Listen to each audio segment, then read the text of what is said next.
It's Friday. Yes, it's just gone 11 o'clock. A very good morning to you. This is Men's Radio Station. It's the Daily Show with him, Russ Kane, somewhere. He's actually, can I let you into a secret? He's gone to get refreshments. He's gone to get a coffee.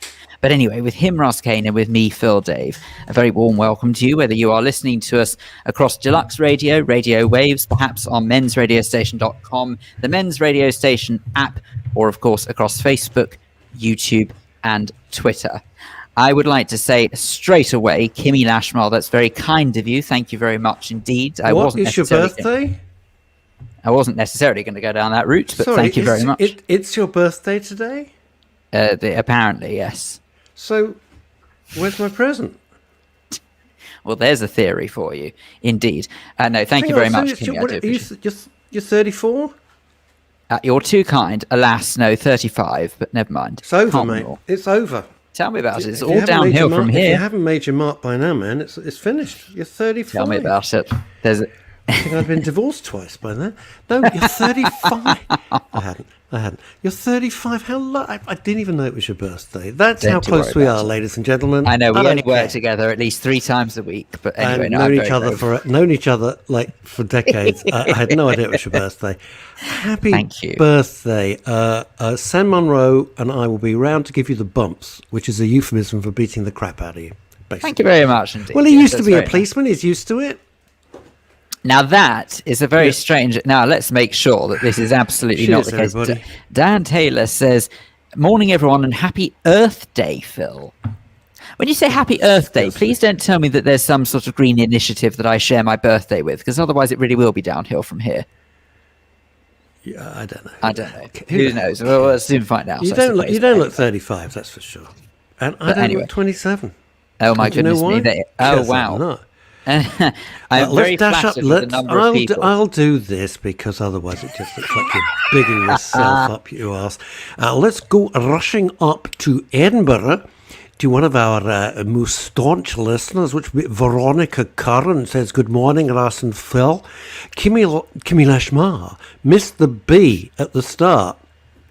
Well, you know, your gardening and horticultural adventures, what can we do, Kimmy? What can we do, babe?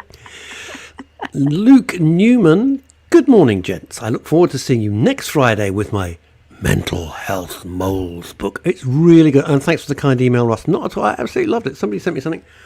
I had a look. They sent me a PDF of the book. I thought this is absolutely adorable. And we've got him on next Friday. Richard Todd, what a wonderful actor you are, Richard. Dan Busters and so many other great films. Happy birthday, Phil. You look about 22. That's terribly kind. Thank you. Can I tell you what that is? That's the lighting in the room that I've chosen here. It's very careful. You see, the problem is if you're set off against a backdrop of natural light, you naturally go dark. So at the moment, I'm looking like someone who wishes to remain anonymous, which is not strictly speaking the case. But I'm afraid that is the way the lighting is. It is ludicrous. Whereas if you're a professional like my good self, you can see every gorgeous detail. Absolutely.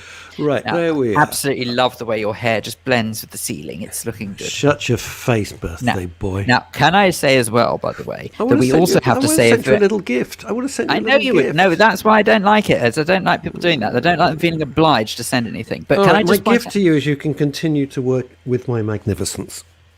Now, that is all I could possibly ask for. Can I just point out, though, by the way, that we should also say a very happy birthday to Mark J.W. Thomas as well. Ooh. Hey, Mark J.W. Thomas, producer of the A-Team. Sam Monroe. Phil, my friend, you look stunningly beautiful and youthful. Flattery will get you absolutely nowhere. If you're with Sen, don't bend down and tie your shoelaces, boy. Anyway, well, it's only taken 4.5 minutes for inappropriate comments, so thank you. But anyway, Chrissy Holt says, "Lovely to see you back, Phil. Cheers from Spain. Lunch today, chicken stir-fry and rice. Tomorrow, I've got a party. 75th birthday and anniversary, both friends." Good Lord, your friends actually got married when they were born? Gracious. Oh, we see. Sorry, 75th birthday and the anniversary party. Sorry. You see, you idiot. When you find the right person, it's never too soon. Well, you say that. I know they say it's never too soon to cut the cord, but that's ridiculous. blimey, can't even give the guy a compliment. No, excuse me. Hang on. I appreciate the compliment. Oh, I think crawling just because you think he's No, going to I give think you you'll find police it was him. You think he's going to give you police protection? Forget it. It's not going to happen. Unbelievable. Right, Chrissy Holt says 54 years mad. Oh dear. You've been mad for 54 years, Chrissy. Hopefully, some of those years have been happy. Who knows? I know. She's just been furious and angry for 54 years. Sue Sleep, we're going back up to Scotland. We're going to Fife now. It says, good morning, everyone. Hope you're well. We are. And my mother was also chiming in and saying happy birthday as well. Thank you, Mother. Somebody called... now, that's weird, because her comments just disappeared, and I just saw it. Oh. Diane Taylor. Miss Diane, look out, the walls are wobbly. No, nothing like that. Just your presence on the earth and a joy of knowing you are here. Diane, please take less drugs. This is ridiculous first thing in the morning. Stop it now. Diane, I appreciate what are you such smoking? sentiment. What are you smoking there? Russ, your Scottish accent sounds like Mrs. Doubtfire. I love Mrs. Doubtfire. That was very, very clever. I'll take that. And it's caught on, because I tell you what, Sam Monroe at the same time, Russ doing his best Mrs. Doubtfire. That's true. Yes, no doubt about it. Hello. I'd like to talk to you about the ad I read in the paper. Where's your mum's comment gone? I can't even see it. Did you ban it? Did you block it? Well, I had to, you see, because otherwise it gets out of hand, you see. I have to try and hold back the fans. Oh, shut up. Linda Dave, how are you, Linda? Or as I like to call you, Lindy Lou. Hi, guys. Happy birthday, Phil. And then I can't see what the rest of the... I don't know what emojis are. People send me emojis. I have no idea what they mean. I have no idea. You need to speak fluent emoji. Because I'm not 12. I don't give a shit about emojis. I don't care. Who cares? Happy birthday, Phil. Why are you working today? Because Phil lives in an industry. If he decides not to work, he won't be working ever again. Either that or I don't get paid. One of the two. It's one of the two. That's kind of how radio works, you know. I'm not feeling well. John, would you like to sit in? John never leaves the studio ever again. Ramsey, even I can't read that out. Yeah, that's extraordinary. Can I just point out as well, actually, I've never got the whole thing. When people say about why, because it's not the first time I've had people say to me, why do you work on your birthday? Yeah. But I don't understand. I don't understand why people get funny about that. Because to me, I genuinely, it's not that I don't sort of think you can't make a birthday special, but what do you do the whole day if you don't work? Seriously. Sit around and realise how crap your life is. I wasn't necessarily going down that route. But I hate my birthday. I can't wait for my birthday to be over. I find the pressure of it way, way too much. I really don't enjoy birthdays. Look, make no mistake, I'm not necessarily the biggest fan of birthdays, but at the same time, they come around for everybody, and thank God they do. It's the alternative's much worse. The alternative's not too great. And Mark J.W. Thomas reciprocating, saying, happy birthday, Phil. We share the same birthday, big 50 for me. Indeed it is, Mark, and we've already said a very happy birthday to you. Sorry if you missed it, but indeed, from all of us here at MRS, a very happy birthday to you, sir. Hang on, Kimmy Lashmar, October the 15th. Yeah, that's me. How the hell do you know that? Oh, it freaks me out. When it really, really... Do some... Richard Todd. I shall do to my best, Richard Todd, British film, black and white accent. Do some companies still give employees their birthday off? No. Why should they? Why? Why should they do that? I really don't get it. Honestly, I don't. But then again, having said that, I am quite lucky. I love what I do. And I suspect that if one doesn't enjoy their work, I can completely understand why they would use that as a feasible excuse or try and use it as a feasible excuse. Monto, my young birthday pal. 35, you're catching me up. But as Confucius once says, if you do a job that you love, you'll never do a day's work in your life. So there you go. And anyone who's still seen Phil's work knows that he's never done a day's work in his life. Kimmy Lashmar, did anyone watch I, Victoria on Channel 4 last night about a woman having a breakdown? She played the part well, but pressure like any woman can have? Question mark. Didn't see it. So can't. Well, I just wondered whether or not that was maybe Apple trying to be trendy and releasing something called I, Victoria. I don't know. Why is that trendy? Well, you got the iPhone, the iPad, and I thought maybe you had the iVictoria. Oh, I see. Oh, they would Sometimes say your a joke comments are worth more explaining. sometimes your comments are more obscure than even I, with my serpentine mind, can. What is this? Oh God, we're back to Radio Norwich suddenly. Chrissy Holt in Spain. Mike's birthday is September. Already asking, what am I buying him? Oh, What that's do you the buy word. when he has lots of tools? Buy some more tools. Do you know, that is honestly, that's one of my least favourite questions. What? Is when anyone ever says, "What do you want for your birthday?" Because honestly, To keep no, but breathing. I honestly, always say keep breathing. That's what I this always might come as a shock to some people. I like nice things, but I'm not by any stretch of the imagination materialistic. No, you're not. So You're not. what I do have, I make sure I sort of don't stinge on it. But at the same time, I just think if someone's going to turn around and say, "Oh, well, I really need this, I really want that, I really like this, I'm so grateful for what I've There's got. nothing I I'm not want. ungrateful for what I don't I've have. got to that stage, you know. I used to, things used to be important, and then I decluttered. You wouldn't think so, but I did. And I don't care. Things don't matter to me. I got everything that I want. The things that I want are my own aspirations. That's what I want. There's nothing material Totally. that I want. You know, I see a lovely car and I think, yeah, that's really nice, and I admire it, but I don't go like, I gotta have that Porsche 911, turbo. I gotta have that new Tesla thing. I gotta have that. I gotta my desires are way more modest, but my ambition is worse than ever. The things that I want to achieve is stronger than ever. It was interesting yesterday. Susie Quattro down at the Devil Lake Drive posed a question about how do you feel about age? Were you confused when you were younger? Were you an old soul in a young body? How do you feel about getting older? And I said it's a complicated question. And she wrote back immediately, said, Russ, I'm not letting you get away with that. Come on, you can do this. I'd like a real proper answer. So I wrote a very long answer back to Susie Quattro yesterday, who I know, who's been a guest on the show as well. And, it made me think. And that was it. It was interesting. You know, I know I've always been born middle-aged. Oh, you are like that. I don't think I was. But you're much more mature than, you know.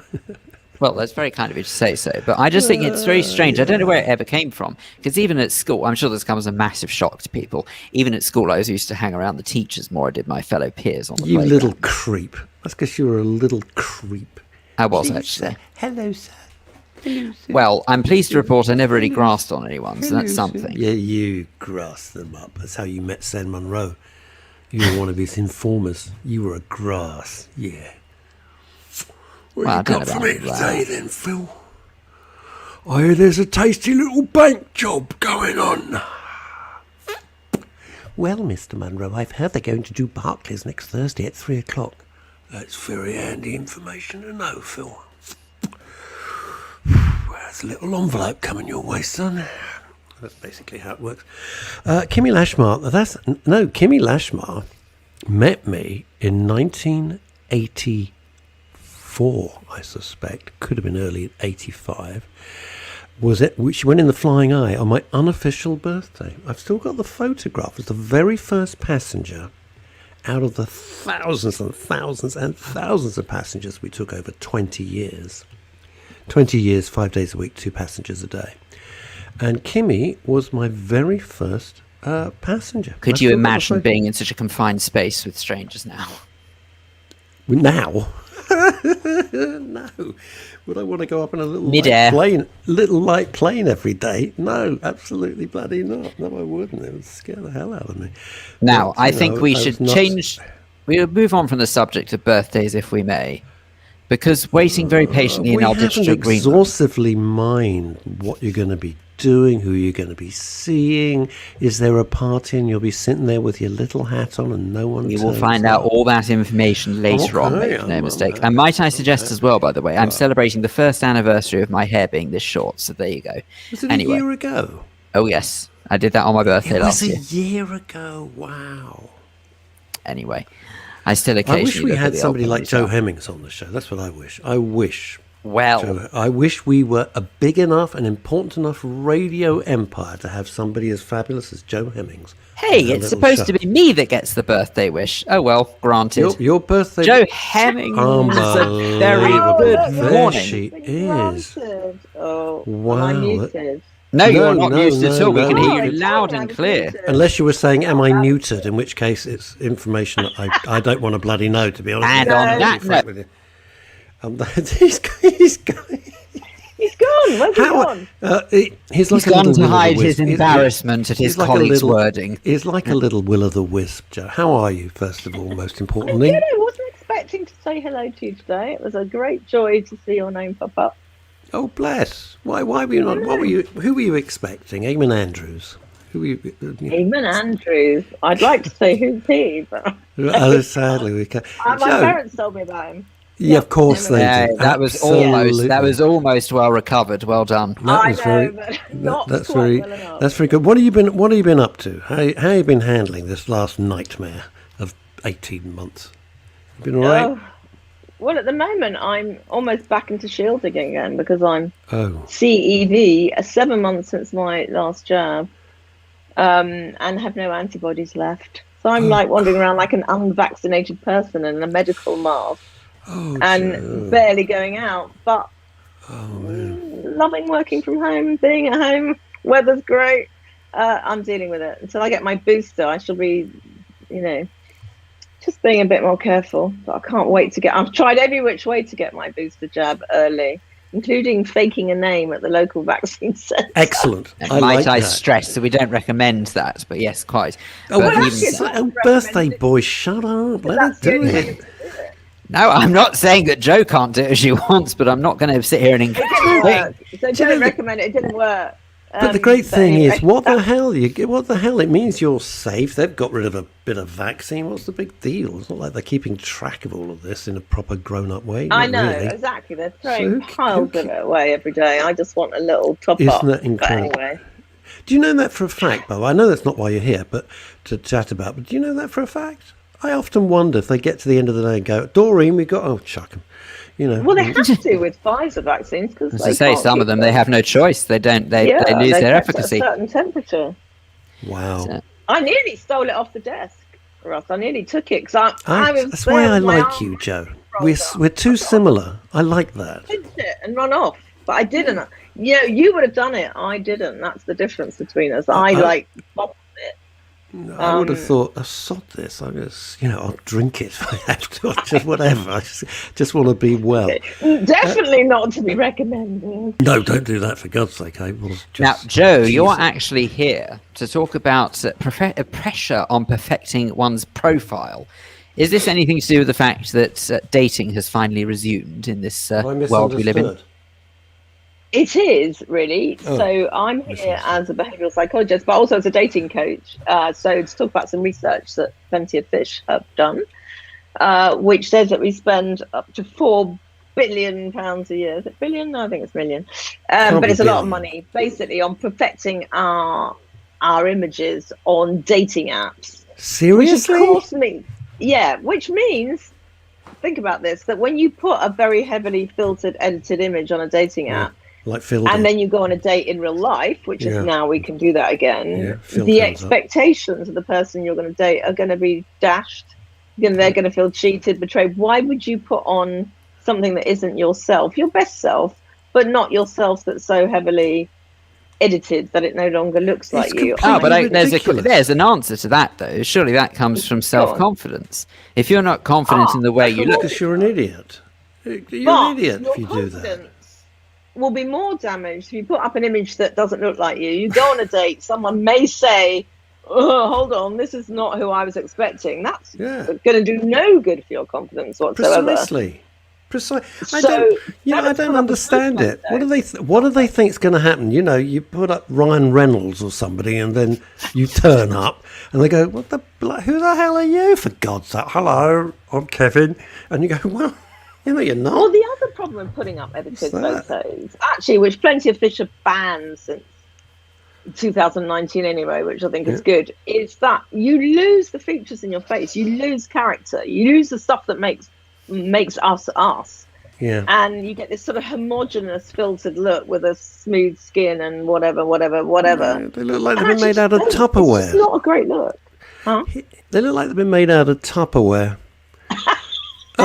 Sam Monroe says, "You mean my photo from 1990? Like, when he went on, Sam went on, was it Blind Date and every other TV show, and when he wasn't arresting people, isn't valid. Oh, yeah, not that you've changed, Sam. And talking of people who, really should filter their photos, silly bitch, Timmy Alexis Carrington Ward should have done. I said it. Yeah, well, more filters there, Timmy, would help. Tell me something. Joe, I've really got to ask you this, right? We're inundated in the media with pictures of people who are supposedly attractive. They're put forward, Doreen Blenkinsop stuns viewers with her new top and all this crap, right? All the women look exactly the same. They look like there's a sort of factory up in Cheshire that just produces them every day in a mould. They got the stupid hair extensions that even I can go, oh, it's just hair extensions. They're Botoxed up to the eyeballs, got stupid mouths that just look ludicrous. That look like they could suck starter Harley Davidson.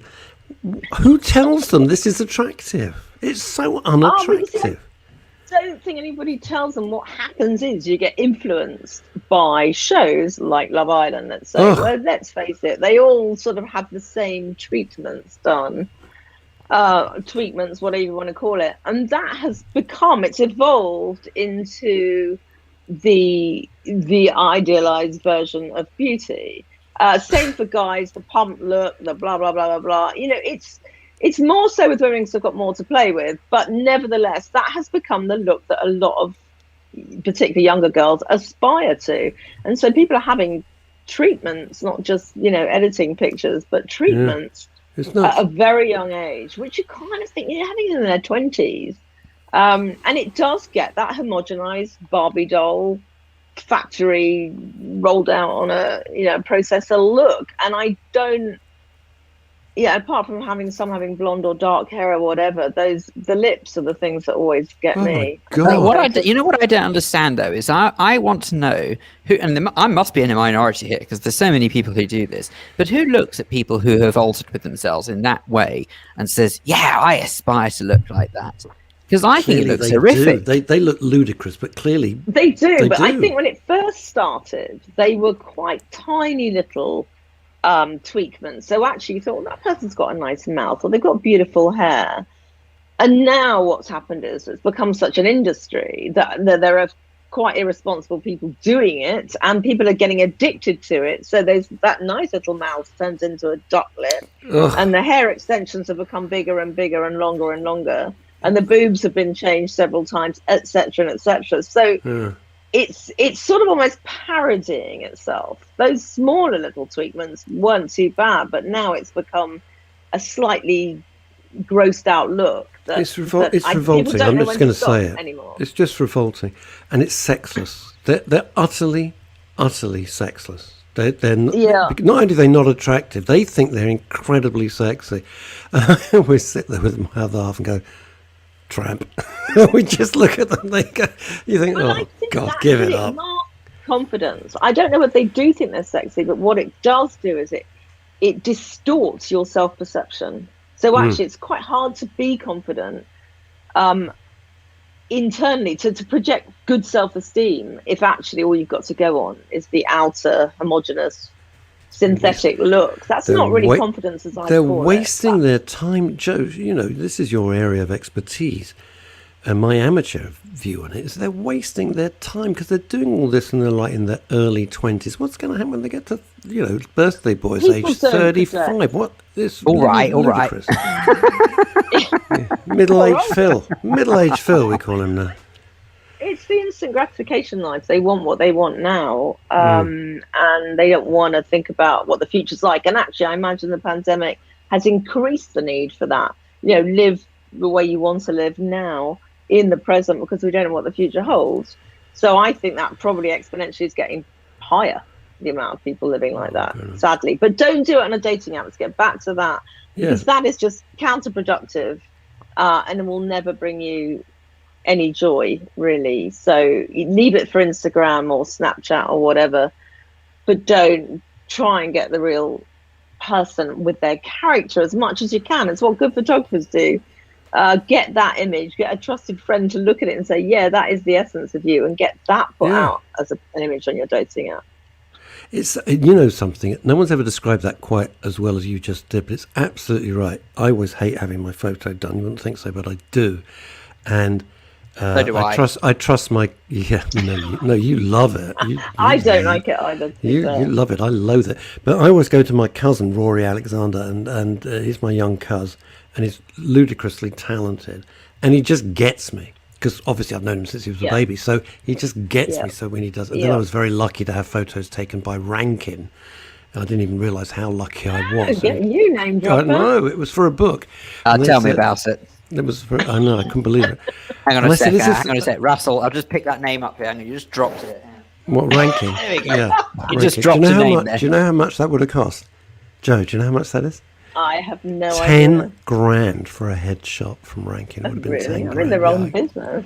Well, he's one of the best photographers in the world, but it was for a wonderful project. Hang on just a cotton-picking second. I'm so sorry. I know this is why you're not here, Joe, but how on earth does anyone justify spending 10k on a Porsche? Because if you want the best sports car in the world, you'll go and get a Porsche Turbo, and it's nearly 200 grand, so you get what you pay for, isn't it?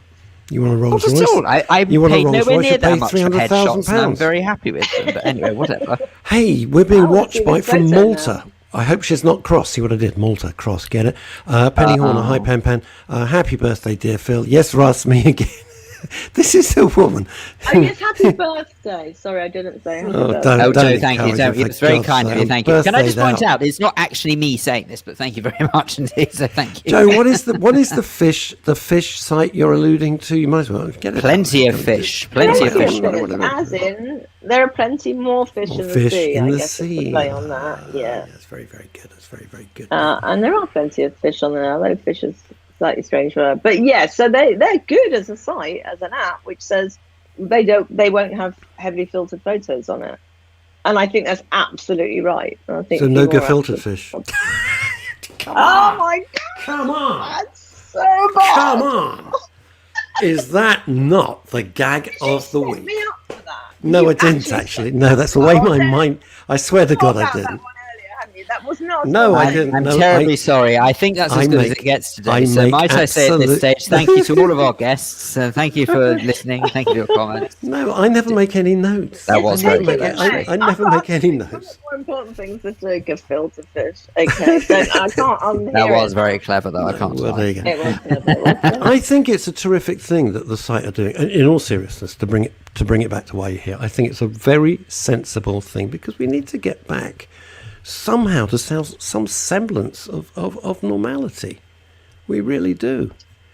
I know, and also people need to believe in themselves more. It isn't just your photo, it's your character, it's your humour, it's your intelligence, it's all those lovely, quirky things about us. If we start blotting them out into this homogenous image, I don't know. I just don't like it. I hate it. And as a dating coach, I'm always saying to clients, don't do it. And now men are catching up with it, and they're starting to fiddle around with their. So what do men do? Do what do men do? I would have no idea. Well, they always relate to this party, as you know, or any party to do with appearance. But they've just discovered that very easily and cheaply they can fiddle around with their skin tone, teeth, hair, whatever, and make themselves look really radically different to what they actually do look like. And if I get to look at their profiles, they get weeded out, those images. But in all seriousness, though, I want to know what the plan is. Seriously, once someone actually gets to the stage where they've filtered themselves, they've done whatever, they've gone on the date, they turn up, they look totally different to their profile picture, then what? Then what? How's the conversation going to go from there? Well, that's right. It's awkward. I mean, either it's not mentioned, the elephant in the room, filtered or otherwise. And you just don't see that person again, and you go back to start again. I was going to say, it'd be a case of just, so how long have you had that wart hanging off your nose for? Or... I don't know. You're sitting there expecting Helena Christensen and Margaret Rutherford rocks up. I mean, this isn't really going to work, is it? It's just Not even gonna sure happen. any filter could go that far, but it's the right idea. No, it's just the excitement of me sitting there waiting for Helena Christensen to turn up. I'd be terrified. Yeah, to be perfectly sorry, honest. you've got me. I'd be absolutely terrified. I could. No, I'm talking about a date, not as a guest. Mark J.W. Thomas says, "We are what we are. I am what I am." Thank you, Shirley Bassey. I hate all fakeness. Embrace what you were born with. That's it. That's what it is. What it is. Well, it is. Yeah. Now, could you answer this question, as you're the dating expert? This is from Andrea Lucas. Trouble with dating sites, remember this is her comment, not mine, Joe. Trouble with dating sites is they are generic and don't take notice of requirements. Well, that's an interesting point. If you don't pay for most dating apps, they are quite generic. But as soon as you start paying for the use of them, you can then start being much more specific in what you'd like from somebody. So you can put down things like education or I think location you can do anyway, but you can drill down into religion, into all sorts of things to become much less generic if you're willing to invest in them. If you're not, you'll just get the basic package, which is age, location, and that's about it, really. So I would say if you're serious about it and want to make a commitment to meeting someone, I would pay for the service rather than use it as a free one. Totally. Kimi Lashmar says, surely you're more likely on a site that you have an interest in or knowledgeable on to find like-minded soulmate than a fake dating site. That's a good point. I never thought of that. Yes, the problem with if you go onto a site, and some of them are very good. So if you're a dog walker or a vegetarian or whatever, you can go onto sites that also have, dog owners and single parents or vegetarians. Yep. They're quite small. They tend to be quite a niche number of people. I think you're better to go on a good site like Plenty of Fish and actually refine down what you want by investing in it and then saying, this is who I am, describing it in the profile, or using that sort of filtering system, not the picture one, to get down to the kind of person that you want. Because otherwise they're very limited, some of those niche sites. They work for some people, give it a go. I mean, go on one bigger site, one smaller site. It's all a question of trying these out and seeing what works for you, and different sites work for different people, of course. I'm stunned, and this goes on the whole subject of dating, and I understand why dating sites are so crucial. But, I was of the era that if you saw someone you thought was attractive in a bar or something, you'd wander up and say hello and bish bash bosh. If you were to do, you'd have a chat. And Yes, them were the days. Them was the days. But I've been reliably informed that, and I was asking one of the twins this, because they're 23 now, and we're talking dating, Jules Silverman. We are talking dating, But I'm afraid you've pretty much missed it, because sadly, I know, Joe, we've only got you to about 1:30, and we've already gone 2 minutes over. So sorry about that. She's having a better time here than when they're the other radio station. Come on, she's having fun. I forgot. You can't go up to anybody and say, "Hi, Joe, my name's Russell." Well, you're going to get punched in the face. I always encourage people to do it. It's due for a renaissance, actually. I think it's really important. I think dating apps are great, but I think meeting people in person, now we can, is also very good. I think a lot of men got put off by the Me Too movement, thinking, oh, God, I can't go up there. Or they didn't want rejection. But actually, I think we're in a level playing field with 2021. You see someone you like and you get a kind of message back, a look or a smile or whatever that says an approach wouldn't be unwelcome. Go over and do it. They do it in the rest of Europe, no problem. It's Precisely. The Brits who have the issue with it. It's just nonsense. And the more woke we get, the more insular everyone's going to become, because they'll be terrified of just, God forbid, saying the wrong thing. I know. Come on. And we've got to get used to it. We can be a bit more grown up than that. Anyway, I had better go now because I've been in a lot of trouble. We don't want you in trouble. Lovely as it has been chatting to you. Lovely to see you. Stay well, stay safe. Thank you, Andrew. I look forward to seeing you soon. And we'll see you again soon, absolutely. All right. Bye-bye, Joe. Bye. Bye-bye. Oh, look at that. Wow, you can't get much better, can you, starting the day off with Joe Hemmings? Come on. She's great. We like Joe Hemmings. She's great. And it's nice people don't take themselves, they take their job seriously, but they don't take themselves too seriously, which has always been my way of life. Sorry, I'm fiddling with wires here. I don't know, just now. Am I late? Are we talking dating? Well, Jules, we are talking dating. One day you should wander on and talk about dating, because you're the dating expert. Paul Andrews, hiya, Trigger. Happy birthday, Dave.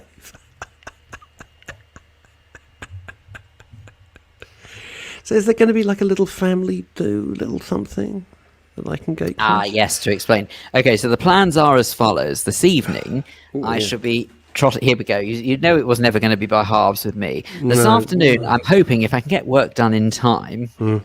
No pressure now. No pressure, of course. No. But if I can get work done in time, my plan is to go out with some colleagues for a couple of beverages, just to start the party. Then this evening. So will that be Rupert? Well, I couldn't possibly comment because that would just be giving them away, wouldn't it? Anyway, so Julia this Hartley evening, Brewer, you're going out with her? no, she's gone on holiday. This evening, we're going out with a cousin of mine and a few of mutual friends, where we should be going to a bar. Do you remember one of those? No, a barge on the river. No, not yes. Barge let's go pole. with that. You're going with a barge pole. Well, a bar and a barge pole, absolutely. Just let's keep You're going to a bar. I know. It's quite hip. You sure you're Well, not too apart old from at anything- 35 to go to a bar be full of kids? No, but apart from anything, tell me about it. full of Believe hipsters. the only saving grace is that my cousin is about 12 years older than me, and he acts about 12 years younger, luckily. So it means that he keeps us all youthful, so I don't mind. But the point is that we will be heading over there this evening, and then tomorrow, Is this in the Wild West of Soho, or is it in Hertfordshire? Oh God, no, it'll be in Hertfordshire. But anyway, so this evening, No, they had bars that's in Hertfordshire. No, I didn't tell me about it. Anyway, so that's this evening. And then tomorrow, I really know how to treat myself. I'm taking my car to have a service in the morning. This is exciting. Oh, honestly, I know how to live. Then hopefully, I will be able to get back in time from the garage in Park Royal, which is where it is, to go and have some lunch with the family. Then the evening, celebrating with some friends, going to one of my favourite Greek restaurants in Camden. And then who knows thereafter. Camden. Oh, and then I'm seeing some friends on Sunday. So yes, what can I say? It's all So really your rather birthday lovely. goes on ad infinitum, basically. I don't do things by halves. No. Anyway, speaking I of not doing couldn't things by help halves, notice- hold that.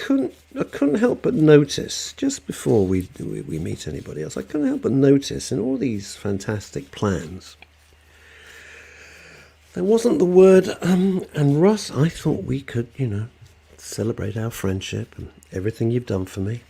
Built my career from nothing, took me from the ashes and built me up and built my confidence again. Gave me a platform to millions of people around the world that, let's have a drink together. Did you notice there wasn't nothing? Nothing at all. And now he's disappeared. Probably celebrating his birthday. I don't know what I'm supposed to be doing. Oh, he's on the phone. Because I've got another little screen here. Am I the only person, in all seriousness, no respect these kids? I know, Paul. I know. You bring them up. You look after them year after year. I'm just cast asunder like a used Kleenex. Paul Andrews, is he going to wear his best frock? He always wears his best frock. Oh, you're back. Always. He always wears his best frock. He always looks. Now, I'm going to be perfectly honest with you. I just had to take a call about the show. And Russell, this is very unprofessional of me, but I will be mentioning live on air. Please check the private messages because there's a very important bit of information that I need to send to you, sir. There you go. Anyway. I don't even know how to do that. Now, private chat. Here we go. There you go. Look at There's that. nothing. Okay. There's nothing. No, I know because I haven't sent it to you yet. Oh, well, then make him. I mean, either send it or don't bloody send it. Jesus. Right, okay. Let me know when you've sent it. And then I'll panic. You'll see my face go ashen. It'll be like, gotta go, bye. That'll be it. Or building's on fire, gotta leave now. It'll be something like that. Am I the only person, by the way, we were talking to Joe Hemmings just now. When I see all these girls on TV, it's not an age thing. I would have thought It's sent. Hey, all right, you talk. I'm going to have a look. Thank I'm going to you. panic now. Oh, you don't need to panic, I assure you. But anyway, so in response to your question, by the way, Paul Andrews, are you going to wear your best frock? I've never even heard of it. No, I mean thank you. That is exactly what I said. I didn't even know that was an association. I didn't even know what it is. No, haven't got a clue. Seriously, that's exactly what I said. I don't think either of us ever heard of it. Anyway, never mind. That's to one side. No, we can explain it slightly. We've been legally asked not to mention something, and I've just looked at it. I don't even know what it is. Yeah, there you go. So that's exactly. Mention it. Yeah, no, absolutely. Well, Paul Andrews, you're not far wrong, actually. He says, "Oh, I bet the next producers say next guest is ready. Don't mention the wig."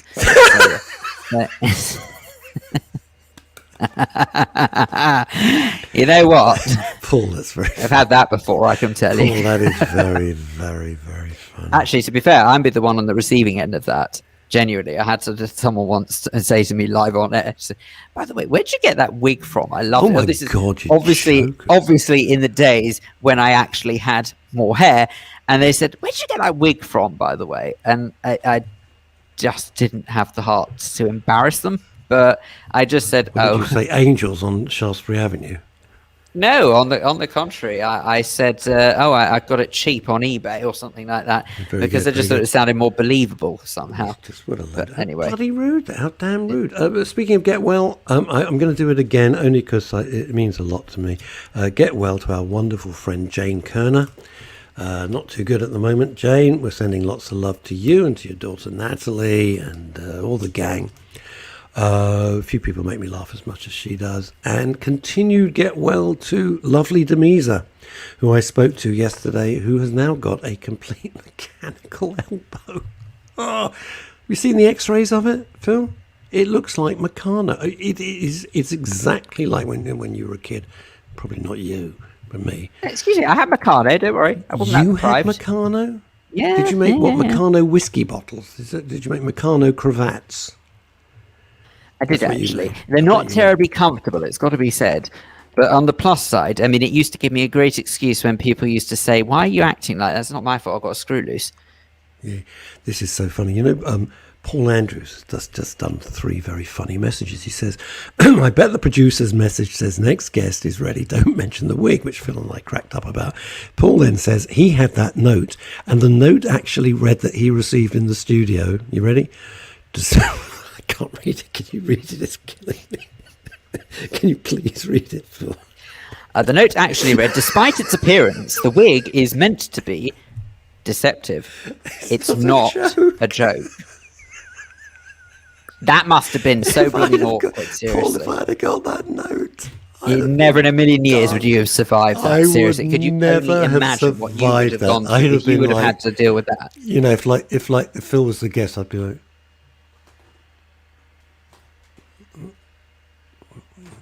What's going on? God damn. I had some people once when I was doing lots of corporate work, lots of corporate script writing. There was always corporate training. I didn't know you did that. Yeah, much. Right. And one day, it was a film for something or other, featuring, I hate to say the words, I washed my mouth out later, Gary Glitter, when he was very popular. He was, as you know, he was hugely popular before everybody realised what a disgusting pervert he was. And the end shot of this particular corporate video was Gary on the back of a sort of big motorbike driving off, waving. That was the end shot before the credits rolled. And so the director said, "Well, Gary, you got to put a crash helmet on because, health and, they weren't using the word health and safety, but crash helmets were the legal norm then." And Gary Glitter's manager comes storming over with this immortal phrase. "Gary is his hair, and his hair is Gary." Swear to God. The fact that it was a wig. Can you imagine? Can you imagine being such an arse as you could walk over to a film crew and go, "Yes, I could actually. Gary is his hair, and his hair is Gary." It wasn't even his name. His name was Paul. Horrible man. Horrible man. But just the ludicrousy of it all. Paul Andrews, luckily I wasn't the presenter. I had to rephrase it for the host and carefully tell them, "Oh God, Paul, in their earpiece. If you've never worked wearing an earpiece, it is an art. And I used to do a lot of live TV, and I'd have the earpiece in. I never enjoyed, I'll be honest with you, I really don't enjoy television very much. I find it dull as ditch water to do because it takes so long. And it's never spontaneous, and it's always vaguely unpleasant. Anyway, I'd had the earpiece in, and they moulded it, so I had to go somewhere in Harley Street, and they moulded it so you couldn't see it, and it fitted perfectly. But the people in my earpiece either were having screaming row, and I mean screaming rows in the gallery where they make the show, and I'm trying not to listen, or they're trying to deliberately make me laugh with very, very rude, very smutty stuff, which always makes me laugh. It was so difficult to keep, and it was a very straight, serious thing. It was live, and it was like 2-3 hours a pop. Oh, God, it was horrible. So I know what it's like when you suddenly get a message in your ear, and you're trying to. Oh, that's very, very interesting, Prime Minister. And, you know, some ridiculous comment designed to make you laugh. There we are. How's your birthday? How's your birthday going? I just want to know how your birthday's going so far. It's very nice. It's very, very pleasant. Anything we can do to wish you, anything we can do more to make your birthday even lovelier? Well, I mean, if you don't mind me knocking off early, I suppose there's always that. If you want to go, Thanks. I don't let me keep, me and my big mouth. Paul Wow. Anyway, yeah, making someone wear it. I suggest, though, that in answer to your question, how's the birthday been so far? I've been receiving lots of lovely messages from people I've no idea who the hell they are, so that's very exciting. Actually, do you know what is really telling? This is where I find social media at its really most bizarre, okay? Yeah. I have received messages from people who have said to me, happy birthday, who have not messaged me since I said thank you to them last year. I get that. I don't get that. I really don't get that. Because I've got to tell you, if I would see that the last message I sent to somebody was saying happy birthday and I hadn't said anything in the year in between, I'd probably think to myself, do you know what? I'm not really in contact with that person. True. It's very nice. Make no mistake, I'm really grateful. I've got a confession. I know you wouldn't know it. I am grateful. You're not grateful. You don't care. You're casting their kindness and throwing it back in their face. I start my day before I start working on writing and doing God knows how many emails and trying to get on with the book and everything. I like to warm up. You're writing a book? I am. Birthday or not, I'm going to slap you, and you've been warned. You've been warned. All right. I know where you live. And remember, you're 2 stops away from me right now. So yes, this is true. Actually, you're a bit nearer. I'm 2 stops away, boy. I could be there in 20 minutes. Here's the thing. I always start when it says, the birthday lists on Facebook come up. I wish everybody I just put happy birthday, and I do it. It's my little way of starting the day because I think if I start off the day doing something randomly, vaguely nice, I might have a nice day. So it's part superstition and part because I want to do it. And it kind of it starts warming me up. Hang on a second. Whoa. Sorry, you start the day off writing happy birthday to people on the list of social media. Well, how the hell did you not know it was my birthday today? Because I haven't looked at any social media today. Oh, well, there you go. So you don't start the day off then, do you? Not today. No, you start the day off today. On all day when it actually counts for something, you start the day off breaking your tradition. It means nothing to me. It doesn't mean anything to me. It's your birthday. Oh, dear. How does it affect me? It doesn't affect me. Well, it does. I'm not even invited. What I was saying, you've got 3 days of celebration, not even, hey, Russ, I could slip you in for 10 minutes, something. No, forget it. Well, it's funny you asked me that, actually, because... Go on, what? Well, I was going to ask what are you up to tomorrow morning, but fine now, if you're going to be grumpy about it, whatever. Tomorrow morning, I can't. It's my cigar trio. That's inviolate. We cannot break that.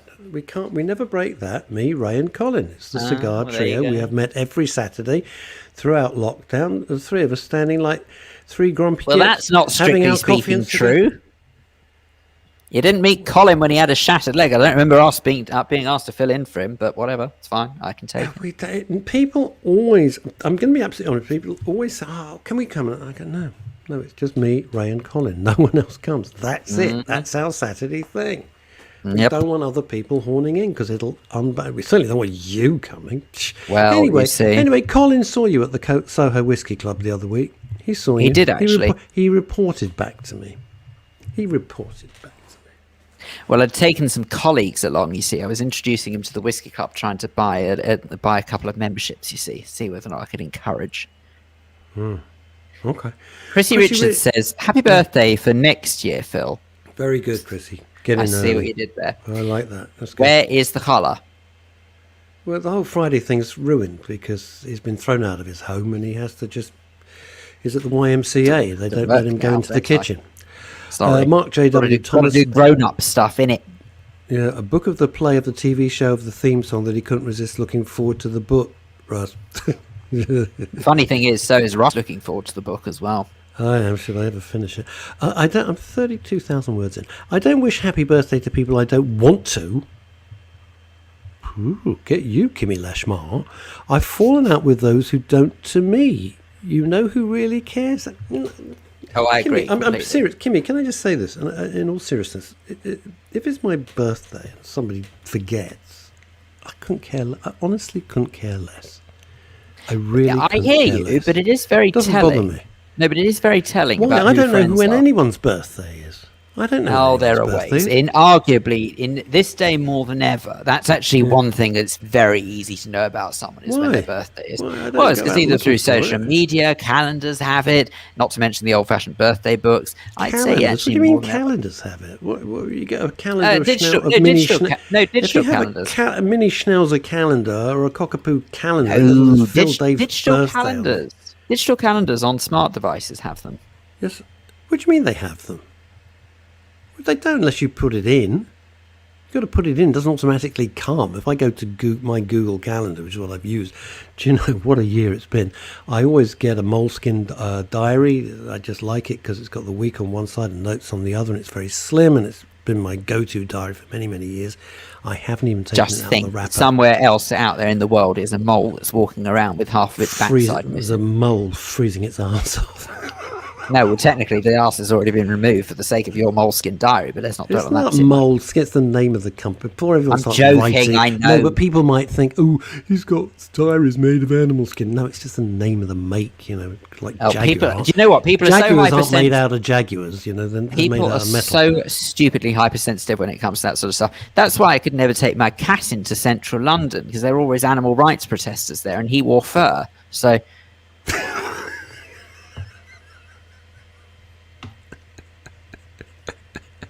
Did you? Have you ever done that gag before? It's very good. thank you. I can't take credit for that. Sadly, Oh, it's a actually. nice That's gag. that's a Bob Monkhouse gag. It's a lovely. But seeing gag. as he's not here to sue me, I'm okay with it. I'll tell you what about Bob Monkhouse. I caught the tail end of an audience with Bob Monkhouse. God knows when it was filmed. What a show! 1993, I think that was. Was it? It was sensational. He was Oh. as brilliant as I always remember him being brilliant. I met him twice. I just loved the guy. Loved the guy. I was in awe of his talent. In awe of him. Still am. Absolutely. And you know what upset me though? In the audience, I'm going, "She's dead." Yep. Yep. he's Absolutely. Dead gone. I rewatched it myself recently. That's exactly what I did. You look at it and you just think, It was a shocker. Blimey. Phil, it was a shocker how many people had died, and also how many people there was. And then you saw John Leslie, whose life went horribly south. And is that rain?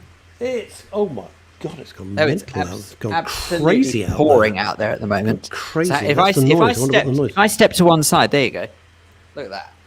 Now you know You've what got the kind of blue sky. Looks like the opening credits of The Simpsons. I thought you were going to say it looks like the Lion King. Phil Dave. Now, what's really frustrating What? is that in the distance we've got blue sky, but where Yeah. I am, it's absolutely chucking it against the glass. Yeah, I've got that here. I wonder what the noise was. I thought Ebony was suddenly eating the furniture. Joel Silverman, the dating expert as well, I don't mind either. We're all human and have busy lives. If someone forgets and says it late, it doesn't bother me. It doesn't bother me. I don't care. I really don't. My mind doesn't work like that. Life's too short. get No, a I bit agree pissed. life's too short, If my kids come, now, this is a thing that you don't have. If my kids don't remember, I'm on the phone. I can't believe I didn't even get a message from That's that hilarious. kid. My daughter, being my daughter, always sends a lovely card and lovely stuff. And the other two, the other three. I was going to say, you got more than two. Yeah, well, it's a whole different thing. I might get a text. It shows so much how you care, doesn't it? All the fortune you've spent and the love, the sleepless nights, the aggravation. You get a text, "Happy birthday, Dad." Thank you. That means so much. It's the personal touch. It's the that little really things. matters. It really matters. I get a text. Jesus. Hey, this will amuse you, and I'd forgotten. I hate the pressure of when people say this. All right, this won't amuse you. Thank God. Okay. I got an email yesterday. Don't make a clever comment because that's not it. I got an email yesterday from BT. Wait. Oh. And it says, "Hi, we'd love to know what you think of your BT broadband service. Would you like to fill in our survey?" Oh yeah. Russell, did you fill out that survey? I filled in, and I kept thinking I must tell Phil. I ripped them a new one. Oh my God, I told them what I thought of them in their The biggest survey. downside, of course, with all of that is, unfortunately, is that the email never got back to them because you don't actually have the broadband service in the first place to send it back to them. On Wednesday, when you couldn't make it, I didn't. I had to pack everything up and rush off. The whole thing failed completely on Wednesday. Yeah, actually, do you know what? I did see the backdrop after Wednesday and saw that you weren't in the same location. No, I was not in the same location. And boy, the difference in the service, because where I went, it's got fibre optic. Unbelievable. I think there's someone in the digital green room. There is someone in the digital green room. Someone without a shadow of a doubt who has the snazziest name in showbiz. It's just a great name, isn't it? Yeah, oh no, absolutely. There's something about the name Paula that's just great. No. It's to me, it's like a Marvel super name, like from Marvel Comics. That would be a proper name. It would be the real identity of some incredible superhero. Well, do you know what we're about to learn about building? Oh no, I completely agree. I think so. I think it's and do you know what the superpower is? Building resilience. Let us now welcome to the Daily Show here on Men's Radio with him, Russ Kane, and with me, Phil Dave, none other than Paula Power. Yay! Brilliant. Nice to be here. It's a great. Well, at my age, it's nice to be anywhere. To be honest with you, Paula, I welcome along mental health. I'm reading behind your head. Mental health first aid. No, go the other way. Workshops. Mental aid, first aid. Welcome to Men's Radio. It's lovely you can make it. Much appreciated. Tell us all about this because it's right up our street, which is why we wanted you as a guest, of course. Absolutely, yes. Thank you so much. Nice to see you. Our pleasure. So I've been running mental health first aid training, actually, which is for the last 3.5 years. And it's dedicated to working in business, supporting business leaders, teams and individuals to know how to spot the signs of somebody that might be in distress and then know what to do. What do I do now? How do I help them? What do I say? And towards recovery, I suppose that's the ultimate objective. But I'm also working in education. Supporting parents and teachers and carers of age 8 to 18, which I think is quite significant at the moment. So really, really enjoying what I do, being that catalyst to providing hope for recovery, and it doesn't, the thing is, it's about dispelling the idea of mental illness as well, because when we talk about mental health, a lot of people think we talk about mental illness, but it's not the same. Mental health is... Expand on that if you would, Paula, because that's an interesting point. No one's ever said that. It's an interesting point. What does that mean? Yeah, because mental health is part and parcel of our overall health, our emotional, physical well-being. It's not... and I think we're all on a continuum or spectrum. So you can have a really good day and your mental health can feel really, really good. And then you may have some change or, COVID, for example, it impacts us, doesn't it? Let's dig down a bit more. I want to break it down if I can. Without doubt, kids I mean school children, were very badly affected by COVID. At first, for a few days, yay, no school, yay, it's holidays. And then very quickly, my experience with everyone who's got young kids, that wore away, and they were desperate to see their friends, to go in the play. So is this going to be a long-term? I mean, kids are very resilient, but is it going to be long-term, do you think? Yeah, it's interesting you say kids are resilient. How are they resilient? It's interesting, isn't it? So I think ultimately it may have a knock-on effect. So we assume that they just get on with it, right? Because we do, don't we? We've got no prior experience, and I think it's got potential to come back and have more of an impact later on. So even though we might not see it now, and I think if we start changing the narrative and challenging a few things around the way we communicate around well-being and mental health, that can really help to build resilience with our young people. Just by asking questions, talking about things that us as British people don't always feel comfortable talking about, exploring, digging a bit deeper about how you're feeling right now and how you can support young people, which is what I'm doing at the moment, which is brilliant, helping to provide some of those tools and have those conversations to reduce stigma and, encourage emotional literacy, emotional intelligence in our young people. And that's where my passion is, and I think that's what we can do, and I think we all have a social responsibility. We do, but kids are, I'm using the word kids, young people, I'm talking about children. We'll get onto the business in a minute, but with children, they're very spiky, aren't they? Especially, you were saying up to 18, 8 you can kind of deal with. The time you get to 14, you're in deep doo, right? And you really are. And so, you're all right. Yeah, of course I am. I'm fine. You're all right. You get all that sort of nonsense. So presumably there's right and wrong, no, I'm presuming, right or wrong questions to ask to try and help? Yeah, absolutely. And it could be really simple. I think if we start challenge some of the behaviour by asking challenging questions like why, for example, that can really be debilitating potentially, but quite negative. You're less likely to create a strong relationship and build that relationship. So I think it's about exploring, is now a good time? When is a good time to talk to you? What are you feeling right now? It's sort of looking at what, how, where, when, those open questions. But it's difficult though, isn't it? It is. I got friends with very tricky kids, and when the kids are all right, they're happy. When the kids aren't, it's heartbreaking. Horrible. It's horrible. And kids can be very cruel as well. Yeah. They kind of lash out. Yeah. And you've got to sort of, it's about being human as well, isn't it? It's accepting the fact that we're human. And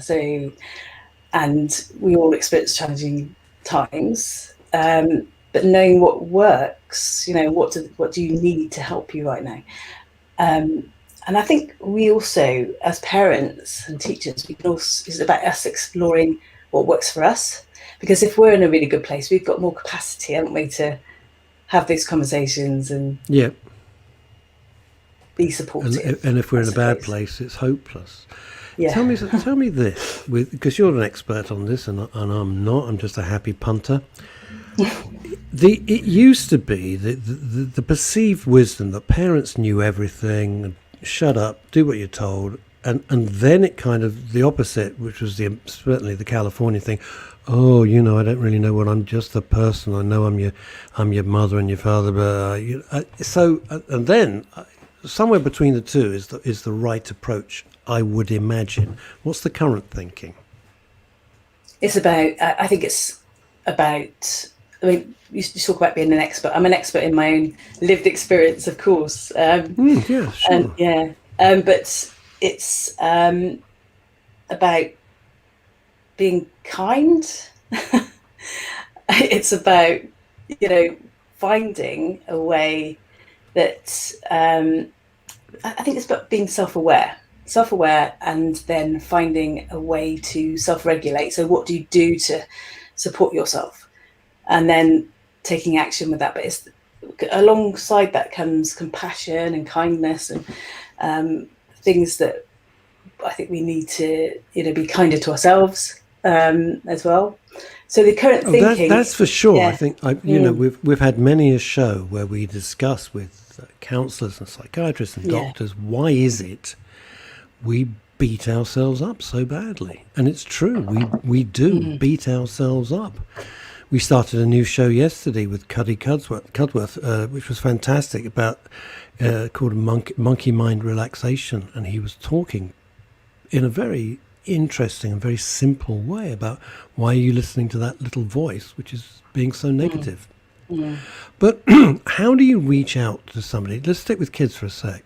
Okay. How do you reach out to somebody, Paula, that just doesn't want to answer back, doesn't want to engage? I don't mean answer back rudely, I mean doesn't want to engage. Where do you go? Yeah, I think it's a difficult one, isn't it? And I think ultimately, and I think it's with any relationship, it's about how do you build that relationship? How do you get that individual to trust you? Because how do you, it's about feeling like you're being heard without judgment. I think that's massive. So we can all, say, how are you doing? But actually, if there's no continuity with that, it's that relationship can be lost. I think it's about building those really trust and relationships, so that they feel that they can come and have a conversation with you. But it takes time, doesn't it? And Sure, it takes patience, and it does. Yeah. Dave Sleet, I've got some interesting comments coming up on my screen. Dave Sleet, who's head of ANA and deeply in these psychotherapeutic community, a value is understanding our self-awareness and allowing others to accept their self-awareness. Yeah, It's quite That's really, quite complicated really for me this time of day. And then Kimmy Lashmar says, my daughter did a mental health first aid course. This is right up your street, Paula. My daughter did a mental aid first aid course with her job, which is great. She questioned herself during the course, but learning to listen has been brilliant. Brilliant. Yeah. That's a great comment there, isn't it? Learning really to listen. Absolutely. Can we learn to listen? Can we learn to listen? Can we do that? Yes. When we're at school, we're not taught to listen. We're taught to write and read, and yet we spend more time listening than anything else. So, but yes, we can. And again, as we can build resilience as well, it can be taught. And actually, listening, sometimes it's about being silent. So you notice the power of silence. Sometimes try it. It's incredible, because people, if somebody's experiencing anxiety or stress, for example, there's probably quite a lot of stuff going on internally, thoughts and feelings, or it's quite explosive sometimes. And if you're there, if you're present with that individual, it gives them that capacity to actually, they're listening to me. They're not giving you the capacity to think about what to do and what's next. So that's really powerful. But people hate silence. I mean, on radio, it's death. But if you pause, someone will always jump in. Yeah. And when I was looking at various business books many, many years ago about negotiations, is when you've said what you've got to say, shut up. Mm-hmm. And you're letting the other person know, that's where I am, that's the deal, I'm not adding to what I've said. And people dilute that by going, oh, and by the way, Paula, what I meant was, just leave it. Yeah. Because human natures hate it. Human nature hates it. I mean, when we're having these conversations generally, it's we all think about what we're going to say next. So if you're sort of half listening and then you're thinking about it's called the BBC. It's called the BBC. And any other chat show on TV. You look at the host. They're looking down at the clipboard. They got the producer in their ear, and they're not engaged. It's very, very few. They're so desperate. What am I going to ask next? I never have notes. Yeah. I never It's ever quite had a notes. skill. So well done. I don't know if it is a skill, but Paul, I want it to be, when we set this up, we wanted it to be a conversation. I didn't want it to be like normal, give me some glib phrases, Paula, thanks very much, great to see you. Oh, look, here's Doreen with summer fashion. I didn't want, we didn't want that. We wanted a proper conversation. Yeah. And, if you're having a conversation with someone in a bar or a restaurant or on a train or something, you don't have notes. You're having the to and fro of a conversation, which is how you get to learn. Yeah, absolutely. How I think about it. Yeah. Let's go on to business now. Let's go on to business. Business has been, let's not beat around the bush here. Business has been smashed in the teeth, kicked in the head. It's in a bad way. It's in a bad way. Are people who are running businesses really genuinely going to have the time and the financial wherewithal to invest in mental health? As much as I know they should, by the way, you're pushing an open door, so to speak. Yeah. I guess money is, fundamental, and if they realise that, it's a loss of £34 billion as a result of mental illness in the UK, then that may influence that decision. How do they get that? You hear these figures being bandied around, and I'm always fascinated, and I always ask our guests, how do they suddenly say, mental illness, £34 billion? And you go, how do you add that up? How does that work? Yeah. How do you measure that? Yeah, it's difficult, isn't it? And so these are stats that we've through through Mental Health First Aid England, and through Department of Health and businesses. These are they're not even latest stats, of course, and we can dig deep and challenge these, but it does give an indication of the impact. But it's ongoing research as well, so but it does have an impact. I hear about it all the time, in terms of motivation. The impact of mental illness will prevent somebody from being present in the workplace, for example. And so they're there. Yeah. I think another guest we had last week was saying, they're there, but they're not really performing, but they've turned up. Yeah. Yeah. Which is That's doing huge. nobody any favours at all. Yeah, it's huge, isn't it? But it's because of the potential of losing job, or that sort of stigma, I suppose, isn't it? Of course. Yeah. Well, it's not. It's a real thing. People are desperate.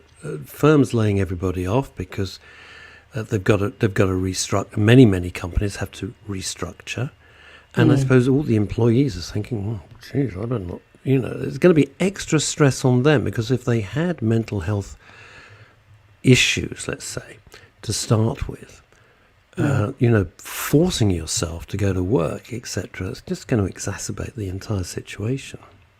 Yeah, absolutely. Yeah. So we do need that support. We do need to have more people that are open to have conversations like this, break down those barriers and find strategies to have good well-being, ultimately, isn't it? That's what it's about, really. So mental health first aiders in large companies, explain, they really should be signposting, shouldn't they? That's really what they should be doing. Yeah, absolutely. I suppose it's like social lifeguarding, So it's an opportunity to, so something's going on here, and what can I do? So similar to physical first aid. So with physical first aid, you would just be the first intervention and then get professional help. And that's exactly what mental health first aid is all about. It's about getting professional help. So we don't teach you to be therapists.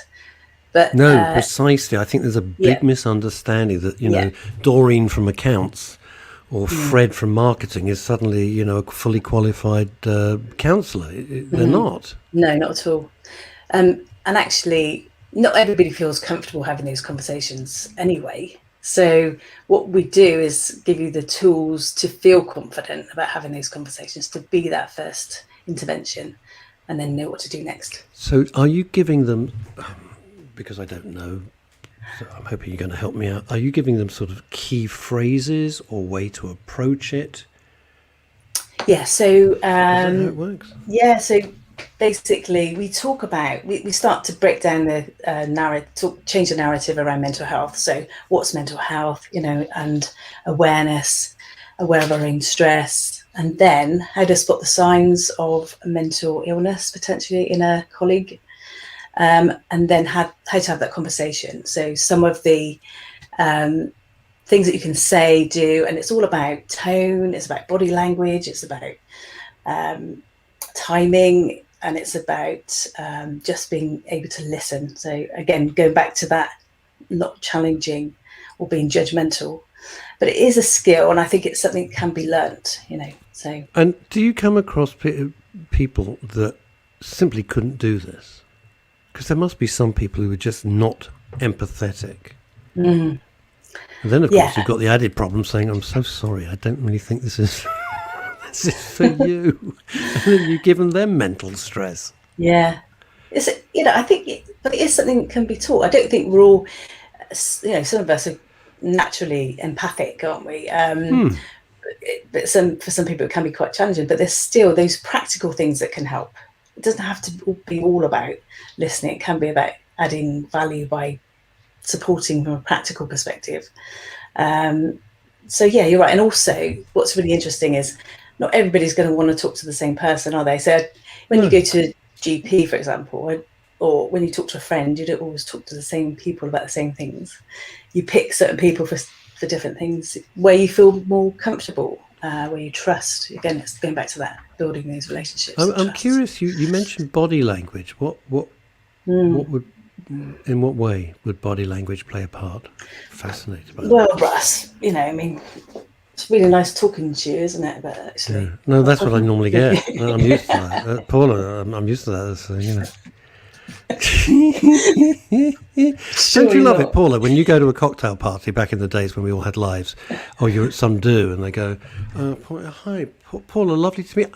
And the eye lines go, I give that person about 7 seconds of my time. The moment you can't be bothered and you're so busy scoping the room in case somebody more important, more useful to you comes in, screw you, I'm gone. Bye. And I just walk away. Yeah. I walk away. I had enough. Straight away, don't you? You see it straight away. Of course you do. And it's, do you know, it's so, I know it's not what you're here to talk about, but that's so bloody rude. It's so rude. What, you can't give someone 10 seconds of your time? Hello, Paul. Oh, hello, nice to meet you, Paul. It's just common manners apart from anything else. It's not, not rocket science. This is a good point from Dave Sleet. I think will resonate with you, Paula. Letting people know that they will be heard is more important than telling them to talk.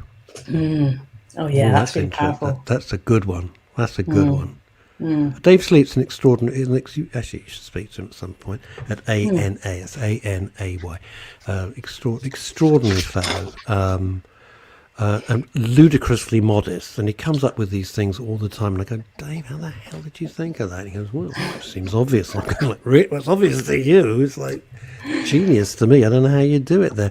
And Kimmy Lashmar is saying, obviously, she's riffing off her daughter's mental health course. It says, yes, providing support contacts. Dave Sleet is www.ayanay.co.uk.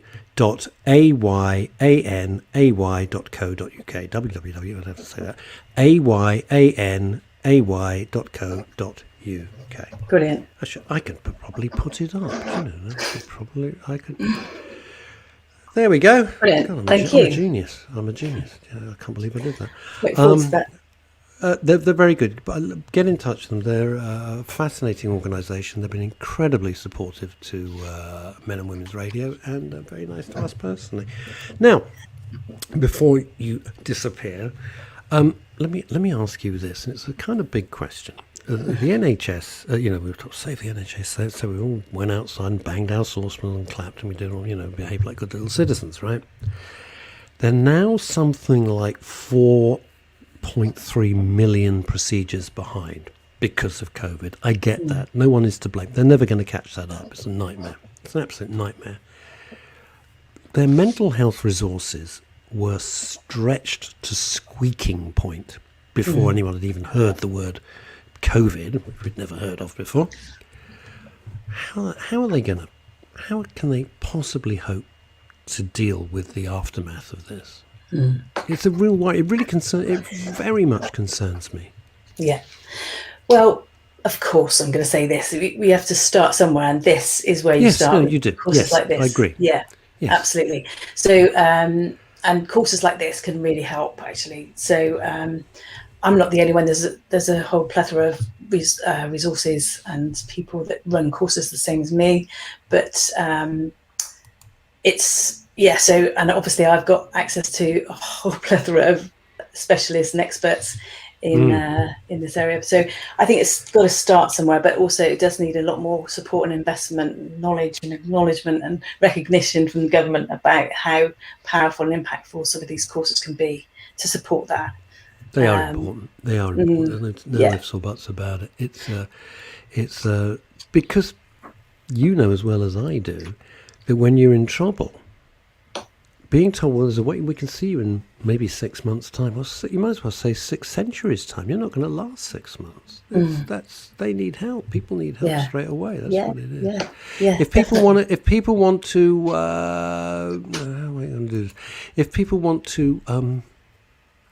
find out more about you, how do they do that? Yes. So my website is mywhitedog.com, and so if you go on, you have to explain why. Yes, come on. You can tell I was ready. mywhitedog.com. I'm loving it. Go on. Why? Yeah. So actually, it came from because Winston Churchill used to talk about the black dog of depression. The black dog, and there's an Australian organisation. I keep trying to get their little enamel badge about black dog. Yeah, amazing. It's a really good mini video about the black dog of depression. Actually, so that's where it came from. It's the positive intervention towards. It's the antithesis. It's the antithesis of the black dog. So mywhitedog.com. Yes. How marvellous. Yes, which goes really alongside, my own values around positive psychology and intervention. So, yes. Well, bless you. Listen, thank you so much for I really appreciate it. And if I can work out the tech on this, I'm going to say cheerio. But thank you so much for joining us. Really appreciate it. Paula Powder. Oh, there you are. Yeah. Were you being doused with champagne by Rebecca? One can only dream of such things. No, not at all. On the contrary, I just thought that it's a very sensitive conversation that I'm going to be perfectly honest with, I don't have much experience with, and I thought it would be much better coming from you. You're such a liggener. Anyway. Well, if you don't believe that, I was replying to birthday messages. I think you were. That's exactly. I could see you. I knew exactly what you were doing. Andrea Lucas. This is interesting. She says this. I did a mental health first aid course, and it does make one question if they are... Oh, Andrea, what do you mean by that? What do you mean by that? Well, I think in other words, what she's probably saying is that it makes you wonder when you actually just speak to someone in everyday life whether or not you are doing the right thing or not. It's not questioning whether or not it's the right thing to do a mental health first aid course. What is she... I don't want to talk about her like she's not in the room because she's here. Andrea, did you think that everything was wrong? You think you were doing things wrong? Did you think that the course was wrong? You can phone us. Really? Can't they phone us anymore? Well, the problem is they won't hear you. Well, Phil, you are correct. Phil, there you are you correct. go. What? That's it. Which part of Phil? Oh, you're just crawling because you know Phil. What part of correct? What did you say that was correct? I'm interested. I want to know. No, in other words, the bit about it does make you wonder whether or not if you say anything, you're saying the right thing to someone or the wrong thing. Whereas if you do a mental first aid course, it will probably retrain the way you speak to people. All right, I get it. Okay, that makes sense. She was very nice, Paula Powell. We liked her. Very good. Very, very, very nice. Very cool name. I think Paula Powell. By day, by night, she was White Dog. It's a clever name, isn't it? Call it White Dog. I like that. Right. I do think we are cruising for a bruising in some ways because there's no way the NHS, and bless them, I'm not being critical. I'm not. But they will not be able to cope. Oh no, the mental health. The being told something like, "Well, we'll see you in a year." You got to see them like tomorrow. If people are in terrible, I mean, anguish, I actually don't know what the answer to the problem is, because there is such a major issue. There isn't an answer. That's the problem. It's too big. You can't say there's too no big. answer, because otherwise the answer is that people just won't be able to cope, and then the worst will happen. So I don't think that you can say there's no answer. But I wonder whether or not what we need to be looking at, in exactly the same way that everyone suddenly became an expert in COVID overnight because we managed to sort of get all of the information out there that was needed. How about we actually look to sort of see getting free, should we say, mental health courses, for one, for a better term, a bit like sort of Paula was talking about just now, actually getting those courses readily available to everyone en masse, so they know what to look out for, so they know how to help people. Well, I mentioned the word signposting, which is becoming increasingly important. It's not something I discovered. I was told all about it by a significant other. And it's a very important thing, because people, you got a problem and you think, I don't know where to start with this. And that's the most debilitating feeling, because you feel out of control. And I don't know where to start. And if you can go to a central hub that will then say, okay, what's your problem? Right, so it's housing, it's mental health, you're being abused, it's this, that, the other. There are so many organisations out there that deal with that specific issue. And if you're signposted towards them, then at least you start to get on the road to solving out the issue.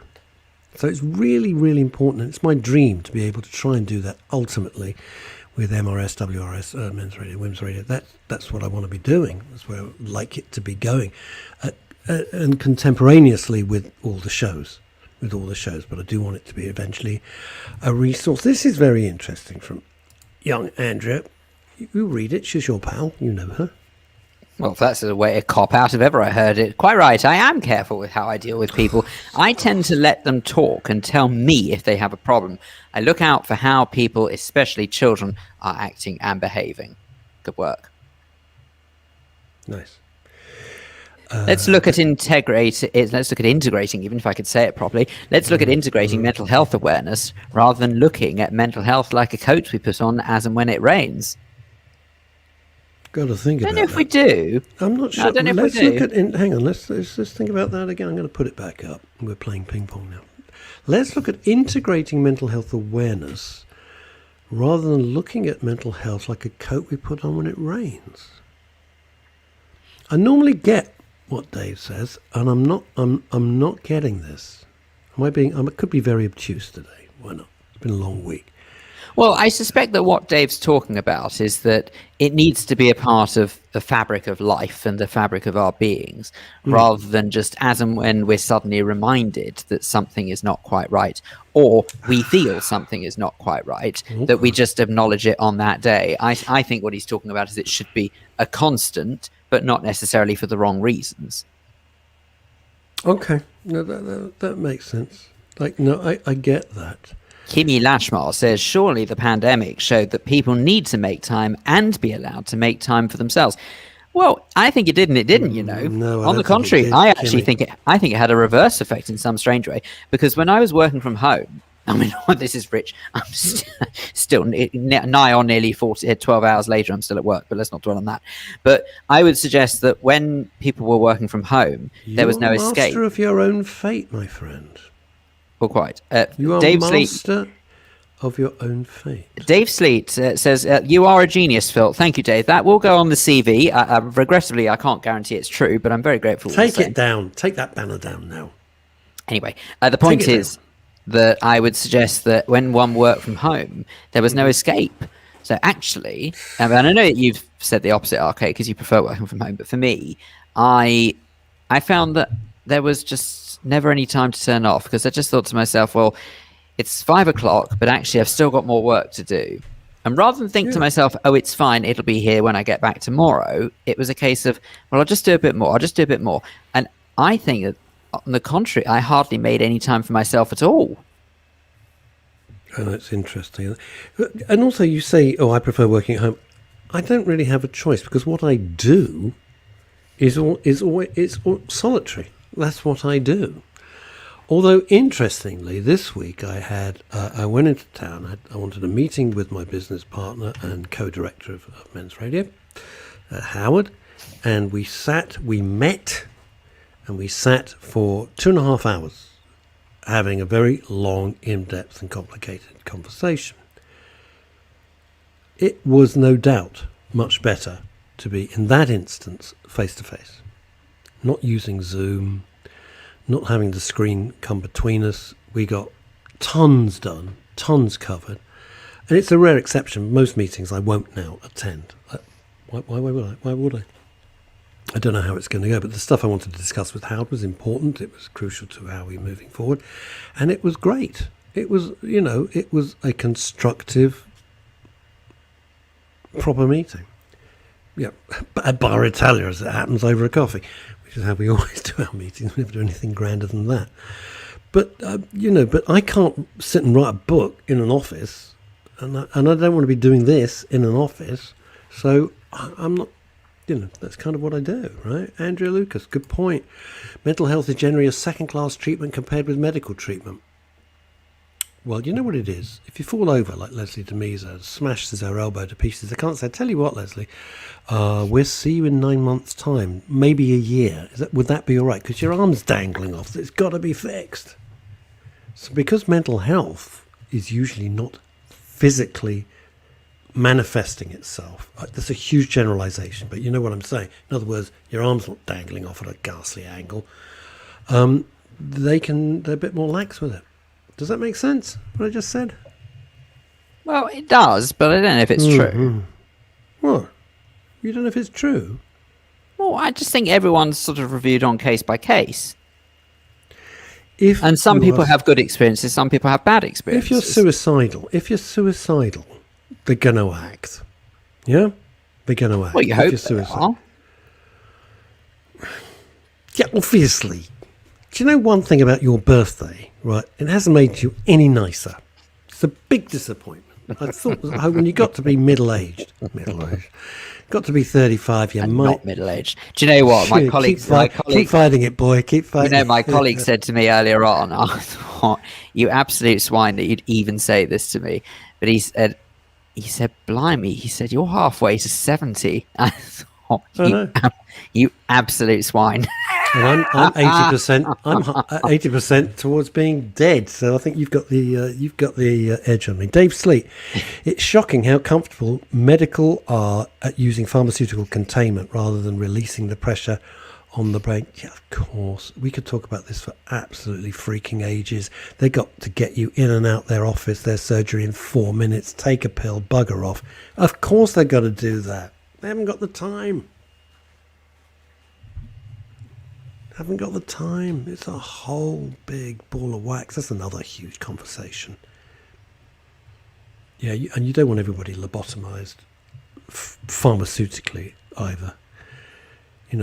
Andrew's saying full lobotomy comes to lobotomy. Jesus, they used to do that. Shock treatment used to do that. My auntie Rhoda had all these shock treatments. Oh my God, I was a little boy. My grandmother went through electric shock therapy as well. I was so scared. I was so scared of it. My dad was saying, well, Auntie Rhoda's had shock treatment. You'd be going, you're a little kid.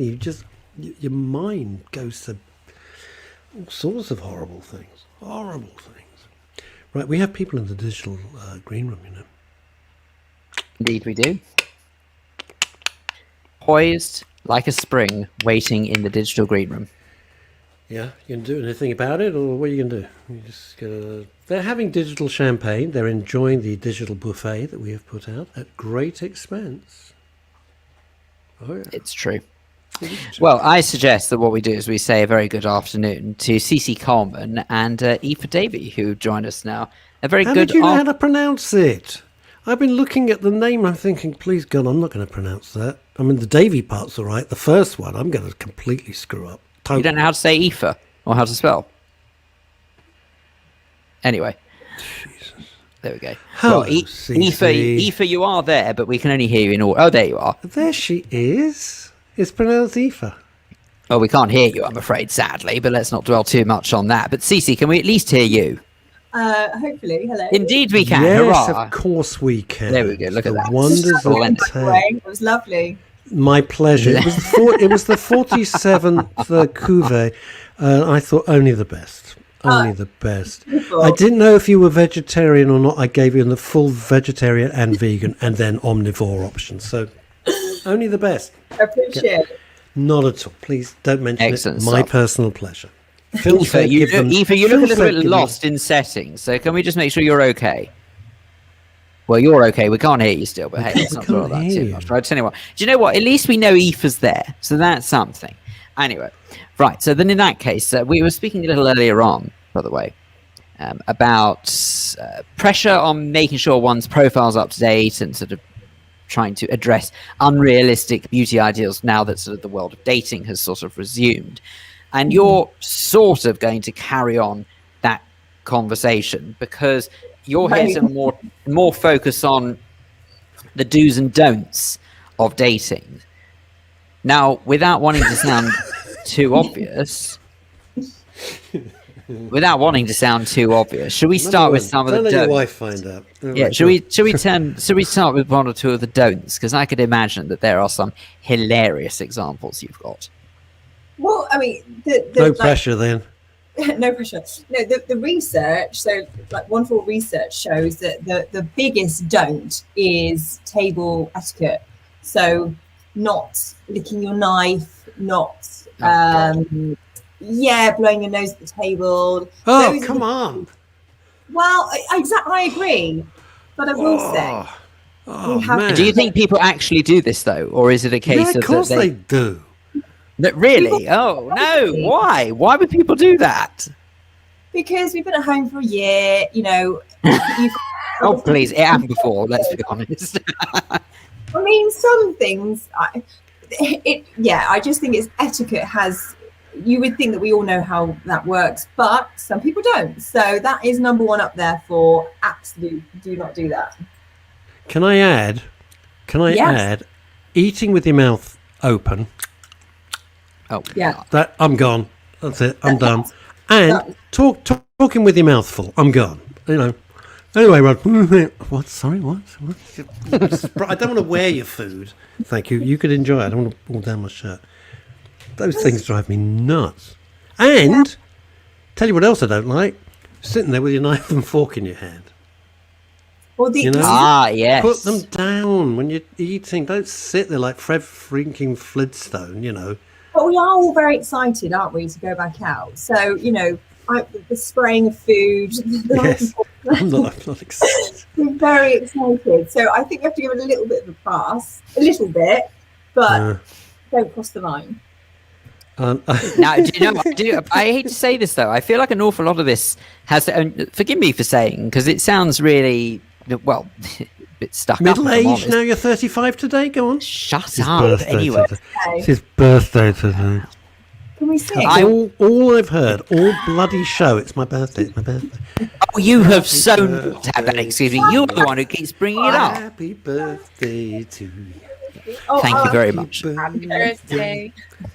Oh, Yeah. Can we hear you? Oh, yeah. we can hear. Of course. Do a bit of fiddling around with settings. Oh, Brilliant, marvelous brilliant. stuff. That's very exciting. Welcome to the show. There you go. There we go. you're Welcome to the show. No, we're absolutely elated, and I always have an awful lot of respect for anyone who is greedy enough not to leave any vowels for anyone else's name. But thank you very much. I was extremely impressed that you could pronounce my name because all morning it's been easy. Oh, really? Oh, so hang on. Sorry, no, let's hear some of the disasters you've had. Sorry, what have people said? Well, it's mostly been Effie, and when I lived in France, like did Erasmus in France in college, and it was always OFE. When I was in Australia working, my boss just said, she said, I just can't pronounce your name. You're Effie. You know, she didn't even try. Why? It's one of honestly, I think it's one of sort of the nicest sort of Irish names out there, personally. Thank you, Phil. I only started liking it when I remember meeting people, British people, and that they were like, it's beautiful and it means alive, which is lovely. But before then, in Ireland, it's actually really common. So it's not a conversation starter. Is it? But once I travelled, then you realise it's a total conversation. I've never seen the name before. I've never seen. Wow. Oh, wow. Don't try and make out you're some super intellectual. You could no, shut not up at all. for a Tell you, hang on a second, I'm about to demonstrate exactly Get just on my how bloody intellectual I nerves am. You know, today. I've Get on my learned how to bloody say nerves. it. Did either of you ever watch? There was a program, a comedy show called The Vicar of Dibley. Did either of you ever see that? Yeah. Right, okay. There was a character in the early series, in the first series of it, called Aoife. And That's what good. was particularly hilarious is that Dawn French, who played the Vicar of Dibley, half of the battle was her trying to learn how to say the name Aoife. So anyway, so no one can ever tell me that the Vicar of Dibley wasn't educational. There you go. Anyhow. Anyway, the bionic woman's turned up. Leslie lovely Demeter, as we call her. Happy birthday, Phil, Dave. Phil, if I had 2 working arms, I'd give you a hug. Consider yourself lucky. Damn right. Thank you, lovely. You dodged Demeter, that bullet, boy. Right, there we go. So now, we've dealt actually, you do actually have other interviews to do after this, so maybe we should really sort of crack on with why you're They're here. enjoying it. The other interviews won't be as much fun as this. They'll be all It's true, actually. po-faced. Did you know what they'll probably do? They'll just probably work their way through the list of suggested questions and hope for the best. How many times, answer honestly, how many times have you answered the same questions? First. Yeah, never. None of these questions have been asked before. There you go. You see? That was a really diplomatic way of her saying, what the hell are these two I talking about? can't believe that. I'm going to play poker with this woman. I'm going to play poker. I'm going to win a fortune. Okay, so we've dealt with table manners. What's next? Phones, big one. Yeah. Aoife, am I imagining this seriously? I think that this as a problem has got so much worse. It's way beyond dating people, way beyond it. Just I think there's nothing worse than sort of when you go out to dinner, even with friends, and one of the first things they do is they just put their phone down next to them. Yeah. And I just think to myself, hang on a second, I'm here in person.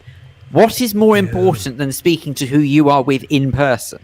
Be with you in a minute, Exactly, Phil. Sorry, mate. And it's just so it's like eye contact. If you're having a conversation I hate it. and they don't make eye contact, you lose your train of thought. So it's the same with someone on their phone. You're just so distracted by how rude they are, but also that they're doing that you can't have a good conversation. So the communication is just gone. How many times have you two been to a restaurant when we had lives and we were allowed to, when we were going to under house arrest, and you're looking around and there's a couple at a nearby table and they're both looking at their phones, and I always say, what the hell have they come out for? You could do that at home. Open a tin of beans. What's the point? It's so true. Why are you doing that? Well, I remember, like, I waited for a long time as well, and you noticed the couples that were just sitting there not talking, and now it's that they're sitting there on their phones. This is it, isn't it? You think, well, you look round and you think, Actually, that I've must just be thought, and fun this at is a home. great trick, by the way. If you are lucky enough to have the phone number of the person sitting opposite you, or maybe some might say unlucky, if you're lucky enough to have the number of the person sitting opposite you, genuinely, this is a great trick, is when you're in their company and they are on their phones, just text them saying, I am here, you know. I like that. That's all you need, On me. and that's normally enough for them to put their phone down. So sorry, and they put the phone down. Yeah. There is nothing, unless you've got the nuclear codes on your phone and you're going to defend your nation, there is nothing so urgent if you're out with friends or relatives that you need to be staring at your phone. Nothing. Well, I don't know. To be fair, there could be something urgent, but at the same time, I would suggest scarcely is what they're dealing with urgent. There's a difference. Of course it's not. Rubbish. And of course, let's not dwell on the fact too much. That of course that one only gets one chance to make a first impression. So yeah, on a first date. How are we doing? Are we doing all right? Is Great it good? Are we in? Are we in? Or what? Are we in solid? Are we in like Flint? Right, so table manners, perfect. Phones, excellent. Next. Loving What it. about? Can I ask actually, whilst we've got you, what about chivalry? Is that dead? No, of course not. No, but it's what you make it. Obviously, the times change, don't they? With like anything, change is normal. But no, I like to think it absolutely isn't. Maybe I'm being old-fashioned, but no, absolutely not. Can I ask both of you this? I'd like to ask both of you this. Years and years and years ago, when I was younger, I went on a blind date, waited ages for this. It was someone quite special, and I opened the door of the restaurant because I've always brought up to open the door for a lady. And she turned. We'd never met before. She turned and said, "I know how to open a bloody door, thank you." I got as far as hors d'oeuvre, and I thought, "Screw you," and I left. But I was going to waste the rest of my evening when there's other things to do. Is that me being completely out of step? It's not a. I don't get it. Those strong preferences, but I like. God, most of the women I know still would, think it's lovely. They still consider it gentlemanly rather than being sexist. Cece, would you say that, there's no subtext to opening the door. It's just manners. It's not like I'm superior or I'm stronger than you. It's just basic I thought it was just basic manners. It is a bit of a minefield. And I do actually. It's quite hard to know. Who can, like, especially like the bill at the end, who pays, because then there's this like, well, the 50-50, let's go Dutch. There's so many complexities, but you just have to go off the person, right? If you open the door for that lady, she clearly didn't like it, so she wasn't for you. So it's what's right for that person. I had a friend who was on a date with a girl, and she wouldn't get in the cab because he didn't open the door for her. And gracious me. Wow. The flip side. Step too far, I think, but that just meant she wasn't right for him. So done. There we go. Easy peasy. Date one. Now we know. Yeah. Wow. See, my dad, if we were out and my mum got up and went to the loo or something, came back, Pop would always stand up. If a lady came in the room, you would stand up. And my husband always walks on the others. If you're walking down the street, he'll always walk on the side. Always. I always do that. Well, he literally crossed over the road, so he wasn't with you. I always do that. And it's interesting how some people go, "Why are you doing that?" Because I would walk on the other side. And it keeps my sword hand free to stave off villains and cutthroats. Obviously, that's why you do it. Okay. So, all right. What? Any other tips? Loving this. Being friendly to the staff. That was a big one, wasn't it? That came up. Yeah. Yes. Do you know what? Actually, that's such a sore point for me. Honestly, I can't stand it when people are treated as subservient. And I always make a point whenever I'm in a restaurant. I don't know whether Kate, you and I have been to lunch before. If ever you'd noticed this, I always make a point of, if I don't literally physically pick a plate up and hand it to someone, I'll always at least move it to them. I absolutely hate being waited on. So I think that the fact that anyone can be so comfortable treating someone as subservient, subhuman to them, to me is just such a bad sign of an individual's upbringing. I tell you that it's so interesting you say this, because I have judged people, not if they're trying to impress me or get me to invest or whatever it might be, on how they treat the waiting staff. Mm-hmm. And if people treat the waiting staff badly, and all of this, and are rude, I won't deal with them. I don't care what the deal is. I won't, because you can see that they're that sort of person. Yeah. And I find it absolutely objectionable. I always have, ever since I was a kid, and nothing's changed. I mean, if they're like that to a waiter, a waitress, then what else are they like in other departments of their life? Well, the point is that that's clearly not even buried within. If they're that comfortable to do that on the first time you meet with someone, well, then can you imagine what's lurking? So, I mean, that's not a very nice thought to have, one way or another. But might I suggest that, so let's just assume that someone is lucky enough to have had a successful first outing with someone. The big question is, what next? Is because, of course, half the time you you put so much focus and effort and energy in the first meeting that you don't necessarily think about, hang on, what am I supposed to do for the second one? What's the best way to play it? Do I drop them a message? Do I hold fire? Do I show I'm not that keen? Beggars, keep them wanting more, whatever the expression is. Treat them mean, keep them keen. That's the one. There you go. That's why I'm single, because I can't even think of the blithering expression. Well, there's that and about 72 other reasons, to be honest with you. Let's not kid ourselves. I mean, these ladies have only met you for 37 seconds and they're already thinking, Jesus, no wonder he's single. I mean, we know it. Anyway, I'm just speaking on your behalf. I can see it. I can see it. I can read body language. Yeah. Anyway. I personally think, no, that's... Yeah, I disagree, definitely. Disagree what, sorry, about the follow-ups? No, as in, don't play the game, as in the whole... Oh, I see. So, I beg your pardon. Yes. In other words, don't play a game with them, just be yourself. exactly. Like, there's no It's need to wait. exhausting. It is like, oh, I haven't texted 24 hours. Okay, now I think it's the time to do it. If you like someone, say it. If you want to go on a second date, ask them, and then you know where you stand. You're not wasting time figuring out how they feel. Just be clear. If you're clear, it just saves so much time. Exactly. Life is too short. I've always done it that way. And friends of mine, where they're always doing the, after wondering, I'm like, just text him, at least you find out. You know what I mean? It's just why. So interesting you say this. God, we could talk about this for hours. I know we can't, but Well, we can't actually, because we've only got them for another minute. But keep going. Okay. What I was going to say is I've got a close relative who's like dating and everything, and she's always saying, "Well, I didn't know when to send the text." And I'm going, "Geez, just send the damn text." I didn't realise there was a whole list of do's and don'ts about, if you want to see somebody, or is it too pushy? Is it too pushy? How does it work? I wouldn't know. God knows. I have no idea. I think you just got to do what you feel, and then it's different for depending on who it is that you're with, and you kind of like, as you'll have the chemistry with someone or you won't. Why waste time playing the games to find that out? Where do people go if they would like more information? So you can find out more about the One for All restaurant gift card and this research at oneforall.com. Fantastic. Well, in that case, all that's left for us to say is Cece Coleman and Aoife Davey. Thank you both very much indeed. Absolutely. Thank you so much. It's been an absolute pleasure. So nice to meet you. Enjoy the rest of the day. Great. Farewell. Enjoy your Friday. Bye. Thank you. Bye, everybody. There you go.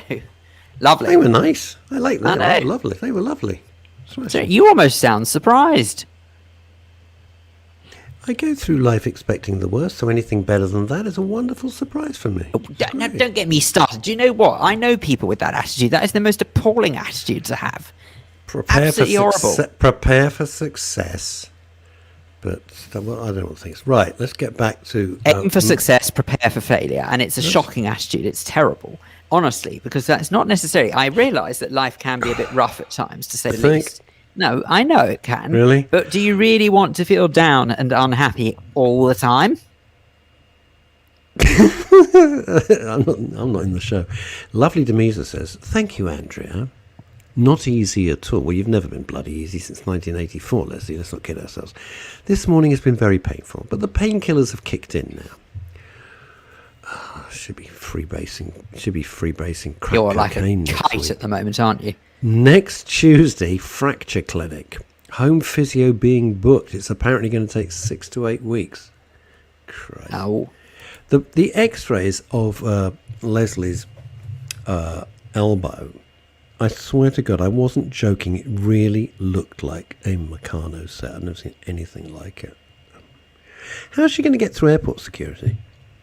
That's going to be good. Well, you say that, but actually, I've often wondered whether or not people do bleep as they go through. I don't know. I like this one. This is from Mark J.W. Thomas, he of Deluxe Birthday Radio boy. fame. Birthday boy as well. And birthday boy as well. I recently got slated by someone. There's two recently's, there's Mark. Oh, you see, once a copywriter, always a copy. We have to proofread everything. I recently got slated by someone, shut up, when I complimented how nice her hair looked. Oh, you can't do that anymore, God forbid. Remarks such as, "How dare you say," wow. What? That's Let's see that again. ridiculous. Let's put it up again. I can only dream of people being able to compliment me on my hair again. So what a ridiculous thing to do. Dream on, baby. Here's the thing. Your hair looks... You know what? I'm going to say this, and I'm really serious with you. It was a huge thing for you. You look so much better, and everybody loves it. And everyone who sees you loves it. Not one person I know, and we know many people together, you and I. No, it actually, I've got to be honest, it is everybody true. prefers it. It's much nicer. So this is something that is this where we are in life? This is like... So Mark Thomas says to someone, "Your hair looks nice." So my question to you is this: if Mark was in an office and somebody came in, another guy came in with a nice jacket, I don't know, pick an example, nice jacket, and you go, "Hey, that jacket's really great. Where'd you get?" Is the guy going to go, "What, you hitting on me? Why are you saying?" Can't anybody say anything anymore? We all so screwed up by this woke bullshit. But I absolutely hate the way that everyone, in most situations, are treated as suspicious. Okay, really hate it. There's not always a subtext. Saying somebody, your hair looks really nice, doesn't mean, hey, I want to have sex with you immediately. Let's go into the photocopy room or whatever people do these days. I don't know. Kimmy Lashmore says, I'd say thank you, Mark. Do you know, it's not always a sleazy comment. It's not. No, but you know what? It's reminded me. It's not just, but it's just reminded me. It's not even so much about compliments. There's where we used to live. Okay, this was going back a couple of years ago now. So this neighbour's child is probably about 5 or 6 now. But anyway, at the time, relative newborn. Don't know, maybe about, I don't know, actually probably just under a year, maybe just over a year, whatever it was. Yep. And the neighbour was speaking to me and then sort of gave me said, here, hold, because what they were doing is they were trying to sort of pass the child from person to person just to get them as familiar with other people as possible. Because was the child ticking at the time? No, not quite. But I remember standing there feeling really awkward, and I thought, why am I feeling awkward about this? And it dawned on me afterwards why I was. And that is because we live in an age where especially guys cannot take an interest in children without being some sort of pervert. You can't. And it really scares me. You're a because pedophile. I'm not being funny, but I would sort of just back off and say, don't worry, it's not my thing. Because actually, I feel that there's less risk associated with that. I'm with you. I'm totally with you. We've got to that. This is where it all breaks down.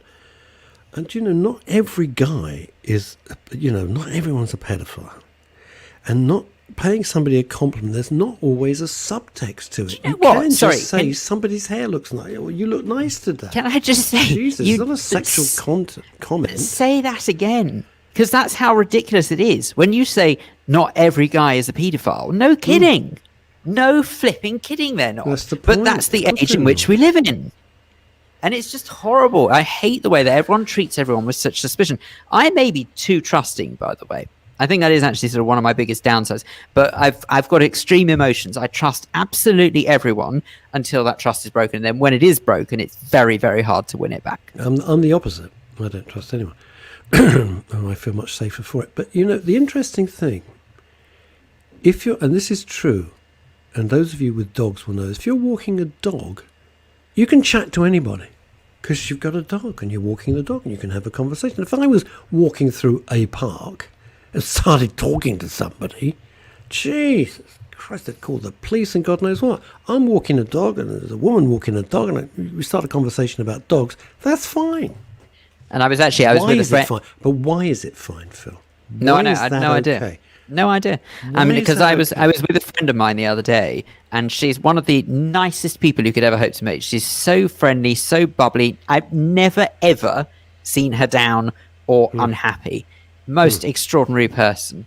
Drugs. And so friendly is she to people that she would just say good morning or hello to everyone. My cousin Francine does that. My cousin Francine absolutely everybody. And it could be right in the middle of London, where, of course, typically speaking, it is, shall we say, not the most friendly of places. If you're not from London, you might not appreciate that or realise that. But it's not the friendliest of places. It's a London thing, isn't it? And yet, never stops her from saying good morning.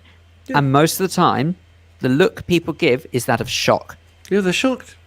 They're shocked. We've got to, morning, hello, how are you? You can't do that. And I think life is all the duller and more dangerous because of that. I think it's awful. I really think it's depressing and horrible. And yet, have a dog on a lead, you can talk to who the hell you want. Now, I have to tell you, RK, I'm very impressed because clearly we're going up in the world. Are we? Well, I mean, our next guest is waiting in the digital green room. And you never told me that we'd be subject to Steve Wright in the afternoon. I bet he's never heard that before. I was so not going to go there. That's the first time. There you go. That's good enough for me. Right, anyway. Steve, I can only apologise. He's demob happy. It's his 35th birthday. The world is his lobster. He's gone wild. Congrats. You don't look a day over 29. 26. What about Phil? Well, that's very kind. Yeah, thank Steve, you. Thanks. But Phil, how old is he now? Steve, a very good afternoon to you. Thank you very much indeed for joining us. But now, of course, you are here to talk about, but apart from the fact that you are a member of the Dad's support group, Dad's Matter, which I love that name, by the way. And I've been supported by them. I'm yet to volunteer for them, but I'm waiting to become a volunteer for them. Yeah. But as I say, I know. So you're associated with Dad's Matter is maybe the best way of putting it. But even so, the fact is that I like the name. I love it. Does what it says on the tin, and you are yourself quite the advocate for mental health and well-being. Tell us a little bit about yourself, so that we get a true understanding of why that is the case.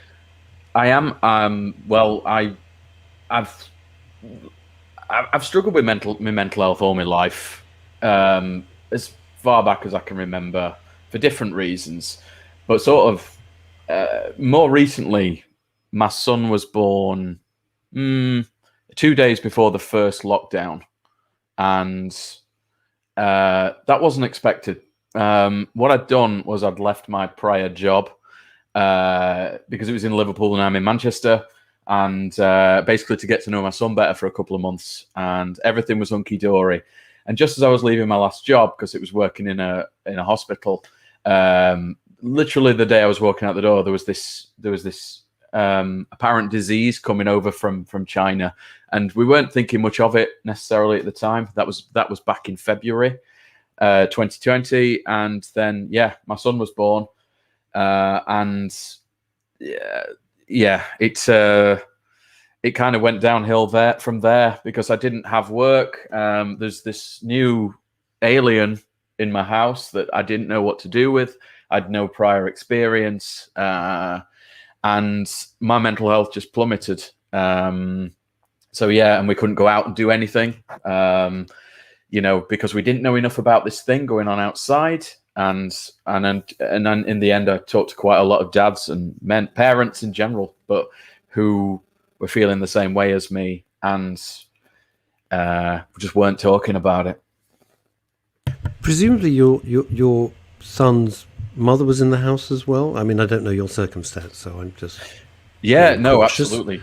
No, she was in the house, and because we didn't know a huge amount about it, I was the one kind of going out and doing the shopping, because she's breastfeeding. At the time, genuinely, we didn't know if she got it, if she could pass it on to him through the breast milk, etc., etc. So I was going out, and it was weird anyway, because much like anywhere else, it was like we were in some kind of apocalypse. There's barely anyone walking around, and those that were walking around just looked absolutely like they didn't know what was going on. Shell shocked. Everybody looked shell shocked. I know. Yeah, in London, it was like some dystopian novel. It was ghastly. Well, Ghastly. And I ended up trying a number of things to try and help it, and I talked to other new dads and parents. I started a podcast that I never truly finished that I want to go back to, but the big thing for me was 2 weeks in, I was genuinely struggling to hold him, to do anything with him. I was actually shaking when I held him. I've never quite been able to put my finger on why, but something was going on with me, and I felt very much alone. Not through anyone else's fault, but I felt very much alone, and like I couldn't. I didn't know where to turn. The midwives were still coming round, and they were supportive. The health visitors in the area, they'd been they'd been put on COVID stuff. I'm not sure what, but they would come around and they would be as supportive as they could be. But naturally and very understandably, they gathered around mum and baby, because they've been through two lots of trauma. They've been through a mental trauma and a physical trauma, the mother at least. And I kind of felt in my own corner, whether I wanted to or not. So one desperate Friday night, I went looking on Google, something like fathers mental health support, and there was very little. There was very little, regardless of pandemic. I think what I found was something called Andy's Man Club, which is very very much about men in general. But at that time, I wanted something specifically for me, not specifically my particular circumstance, but someone who would get where I'm coming from. And there was nothing, and obviously there was no groups happening at the time. They'd all shut down. And the one thing that popped up was this Dad's Matters, and it was a Facebook page. So I messaged them. It was a Friday night. Did not expect a response, nor should anyone else on a Friday night at 10 p.m. But two of them actually responded to me, Kieran and Mick, and they told me the things that they told me. They didn't say it was okay. They didn't say it was, scream into a pillow. They didn't say man up, all the cliches. They actually genuinely said, well, they did say it's okay to feel like this, that others do. And it was important, but I also felt heard, like I was talking to them and like they were just talking to me, as well as collectively. So, and that was really, really important. And they might have just saved my life that night. It's really hard for me to remember, because I think there's a real reason why a lot of parents kind of forget those first 3 weeks, those first sleepless 3-4 weeks. And I'm kind of I was in that haze. But Steve, I'm so loath to sort of, first of all, interrupt you, and secondly, I'm also loath to ask you this, just because I don't want you to think I'm being insensitive. And I ask you, please don't answer this if you don't want to.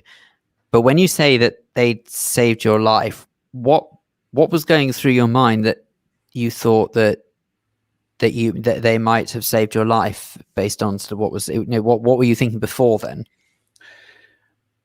I didn't feel adequate, which is odd for me, because I'm fairly confident as a person, and some chemicals weren't lining up in my brain correctly, and I didn't feel like this was a life I could live. And I hate to say that, because that would obviously be leaving behind my son and my partner, and I would never wish that upon them, because that would be the worst possible outcome.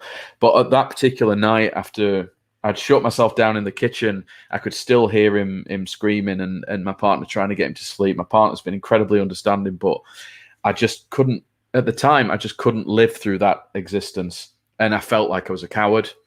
I felt like I was a fraud, genuinely, and I just felt at the time, on and off, like I was in a hole, and there was no way out of it. There was literally, if I went outside, there was this disease, this risk. If I went to see a friend, I couldn't go and see a friend. It was all locked down. I couldn't see my mum. I couldn't see my dad. And I was stuck in this house. And that all of that combined just led me to feel like I just didn't want to be here anymore. Yeah. When you said that you were scared to pick up your son, what was going through your head? Because the one thing I would say, I've got 4 kids, and so the one thing I would say to any new parent, is no one knows what they're doing. You're suddenly presented. It's different when but with the first kid, you've been in the hospital, you come home in the car or taxi, whatever, and you go, Jesus Christ, now what? And you hope you're going to do the right thing. But babies are much stronger than you imagine physically. Yeah. They don't fall to pieces. Did you think your son was too, physically too fragile? I know he wasn't, because he was fine, but that in your head, that was scary you to pick him up? I thought I was going to hurt him, honestly. Yeah. And not in some violent outbursty way. No. I mean, there was that feeling there, of like, something's going to happen if I hold him and he's crying. So I would go and put him down on the changing table, make sure he's safe with his mum, and I'd leave the room and I'd close my eyes. That was also advice from the health visitor, the midwives. So, and what was their advice? To leave the room, and then what? And to make sure he's safe. Oh, sure. To breathe, essentially just breathe. and do something else, basically. It wasn't their only advice, but essentially it's better than you being in there and losing your temper or something, which I'd like to think I'd never have done it, but you never know when you're in these situations. And well, I would say this state of mind, Yeah, I would say this, Steve, unless you have personal experience of a screaming baby hour after hour after hour, trust me, you have no idea what you're capable of. Yeah, exactly. Because it goes through you like a drill, and it doesn't stop. So I can understand what you're saying. I don't know how sort of scientifically proven this is, but my partner read something somewhere that said that each child is its cries are individually tailored just for you, just to get your attention the most. And that's why it's merely annoying to some people, like on a plane or on a train or anything like that. But to you, it's gut-wrenching. Completely. Oh, yeah. I mean, if you're on a plane and a kid starts screaming, right, on somebody's lap, you're not worried that the kid's all right or not. You can care less. It's not your problem. It's irritating for you. For the parent, they've got a 11.5-hour flight to LA or something. They want to make sure that... So you're absolutely right. Of course, it totally resonates. A child's cry totally resonates differently. I'm talking about a baby, I'm not talking about a child. Absolutely. How are you now? I'm a lot better than I was. I'm not going to say I'm all the way there, because that wouldn't be being honest. But it's funny. It's kind of true what they say about as the baby develops. You've got more almost to relate to, and they relate to you. Yes. And now I'm the one that makes the stupid noise. As I don't want to be a dad cliche. How old's your son now? How old's your son? He's now on the 16th. He'll be March, April, May, June, July. It'll be 16 months, I think. Oh, March. bless. Yeah, and he's well, and your partner's well. They're all okay. We are. Yeah, they've his mother's German, and they've just gone over there yesterday. So I was quite nervous about the flight and everything for them, but he's over there seeing his German family, which he's not been able to do for a long time. Steve, let me say this. Let me say this to you. We've never met before. All right. Mm-hmm. You are way stronger. The fact you've come on a show which is seen and heard around the world, all over the place, and you're being very open, you are way stronger than you give yourself credit for. Because what you're doing is phenomenal. And I hope you can take just a few moments out of your day to reflect that, hey, I went on this, it's seen all over the world, I've been really honest, I'm resonating with the audience. That's a very big deal. Yeah. It is. And I hope that means something to you. We're very grateful that you're being so open. But for you, I hope it helps in some tiny way to realise you're capable of doing that. It does. I try to take that in and tell myself that. I think one of the things I found, long story short, is there's a lot of dads out there that feel that same way. And I found a few via kind of the podcast I did, and I ended up telling people about some of those experiences and some of the people I'd heard from on the podcast. And there was one particular guy that told me he'd lost a child, 17 weeks stillborn. Oof. And he told me a bit about it, and he said that the only other people he told that to was obviously the trust where where it happened, and his partner. And I was like, there's still a big problem here. I like to think a lot of men are opening up, and they are, and I think it's a responsibility, not necessarily a responsibility, but if you feel like you can talk about these things like I do, then you should, for the sake of others, to try and encourage others. And that's why something like Dad's Matters is important as well. But even if you don't necessarily encourage others to speak about it, even just others to speak out about it, in other words, to actually say to people they're closest with, they don't necessarily have to go into a public forum about it, but just to speak to those closest to them and say, look, you know what, there's a problem. Yeah, exactly. And I think the thing that got me, and I never thought it would, but the thing that got me is that paternal expectation of fixing things. and it's still there, and it's still strong in everything that we do. It's something, you know, that we grow up with, and it's something that's put into us in some cases. And that, I think, was one of my big problems. I had to try and fix something that I couldn't fix because, you know, newborn. Steve, I'm going to say this to you, and Phil and I have we have a policy. We don't give advice. We're not the experts unless it's something that we have personal experience of. Phil can't talk about this. I can. So I've got 4 kids. Right? You can only ever do your best. That's it. And if you've done your best, that is it. You know, you're not Superman. You're not God.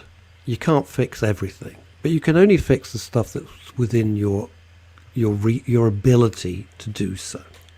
Yeah. And I just think, well, I've done my best. And if you've done your best, you can sleep at night. If you've been a lousy dad, well, you know, that's a different ball of wax. But there's no, there's no book you can read about how to be a parent, what to do. It's nonsense, because all kids are individuals, and every case is individual. It's difficult to generalize, but just doing your best is enough. That's it. And I never give advice, but this is one of the rare times I would say that to you. And I hope people have said that to you in the past as well. A lot. Yeah, a lot of people have. I think in some cases when you're struggling with your mental health, you'll take it in that once, like you saying it to me now, and then tomorrow it'll take quite a bit of effort for me to tell myself that. And I think that's a common feeling in anyone, men, women, moms, dads, you know. Well, one might suggest it's because, unfortunately, the negative feelings are so strong that they completely and utterly outweigh any positive that has been given to you by either someone else, or even maybe, dare I suggest, you might think yourself. That's the problem. It is just like sort of those proverbial scales, isn't it? Unfortunately, if the balance is so off that you're never going to see the positives or think the positives for as long as you are in a downward spiral, a down period. Yeah, I think if one thing I'd say, I suppose it can work for anything in life, but particularly for new parents, is if you are feeling like you're not adequate enough, or you're not good enough, or you know, God forbid, you feel like, you know, you're a danger to your child, even though you're more than likely not, is think of a time where you've done something that has protected them, or has helped. And my instance was, I was still in a really bad place. His mother desperately needed sleep. She's up all night breastfeeding. And I just said I'd spend a couple of hours with him while she got a bit more sleep, which I was dreading because of the state of my head. And we were fine, but when he got hungry and I had to take him downstairs to get a drink, and I slipped on the stairs, and I had hold of him, and I gripped him for my life. I just held him so tight for my life. And the little jerk, you know, just a little jerk compared to whatever else it could have been, it made him cry for 10 seconds. But you know what? I gripped him and I held on to him, and that mattered to me. So that's the kind of thing I tell other fathers who are struggling with it. And if anyone ever asked me, that would be my example. The bond between a baby and parents is so strong. Yeah, is so strong, and they love you at that point. Like dogs, they love you unconditionally. Unlike dogs, let me tell you, Steve, as the little guy gets older and becomes a revolting teenager, dogs love you unconditionally, and he will be exactly the same pain in the ass as every other teenager is around the planet. So absolutely, but as babies, they love you completely. Not that he's giving you anything to look forward to or anything. Oh no, he wouldn't advise me. I would advise you on that. Trust me.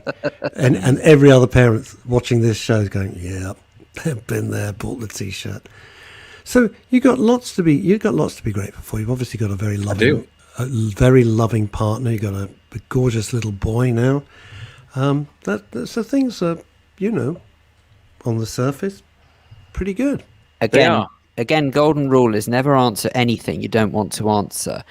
But did you have a close relationship, or do you have a close relationship? Forgive me if it's present or past tense, I don't know, with your father. My dad was a traveling salesman, so a lot of the time when I was a kid, he was there. He just wasn't there. he lived with us obviously, but he wasn't there. He was away a lot, and we didn't have like a close bond. There was no mess there, if you know what I mean. But I'm kind of making sure that he knows he can come to me. My son, not my dad. My dad can as well if he wants, but that my son can come to me, whatever he wants to do and be in his life. So he doesn't feel like he can't tell me if he's gay, and he can't tell me if he's in trouble or anything like that. And I'm going to make sure to emphasize that to him as he grows up, and to in kind of different ways. So that's important. It's very important. Kids need to know that they can come to you with anything. Mm-hmm. Very important. Very important. Because you'll love them unconditionally. Yeah. You'll always love them, no matter what they did. You'll always love them. And this week's probably a good time to get me on this as well, because my partner's gone away with him, and honestly, I was really looking forward to it because it was some me time, and I dealt away with all the stuff of how selfish that potentially felt, and basically today, the second day they've been gone, I'm just looking for him. I'm just looking for anything, any connection. If it was like 7:30 last night, I would be doing the bedtime routine in my head. I would be watching this stupid program that he likes to watch just before bed, And Love Island. God, no. Just checking. No, not. Well, you no. said stupid program. That's the first thing that came to mind. Love Island. I'll support a lot of things, Stupid but not love it. No. What What is it? What is it? Go on, tell us what it is. You wouldn't know. It's this stupid Newsnight. No, it's the stupid clown DVD from Belgium. I don't know, okay. but it's got German dubs, and he watches it and he loves it. We watched it once and he was obsessed, and now he won't stop. It's never made it to this country, so that's why I say it's terrifying. It's absolutely terrifying, and a little bit. And it's about 20 years old. It's a little bit racist as well in places, so we'll deal with that later. But apart from that, it's really good. Yeah, and it only takes 5 minutes. I'll be honest with you. You might want to work on that whilst your son's about 18 months before it's too late. But exactly, yes. we'll get him off it soon enough. It's not racist in enough. That is unintentionally hilarious. Yeah, I shouldn't say it, but it is. Yeah. Well, what was us? We were Thomas the Tank Engine, Teletubbies, and then Thomas the Tank Engine. I found out that the girl from the Teletubbies the other day has had her own child recently, which just kind of blew my mind. Oh, gracious me! The one of the sun? Yeah, the son. Oh my gracious God. me! Jesus. Yep. And that baby's as old as she was in Teletubbies. Good gracious. Yeah. Blimey. Well, if that isn't a way to make one feel old, I don't know what is. Really does. Steve, if people want to know more about this group, how can they get in touch? About Dad Matters. Yes, I would say do a Facebook search and they will pop up.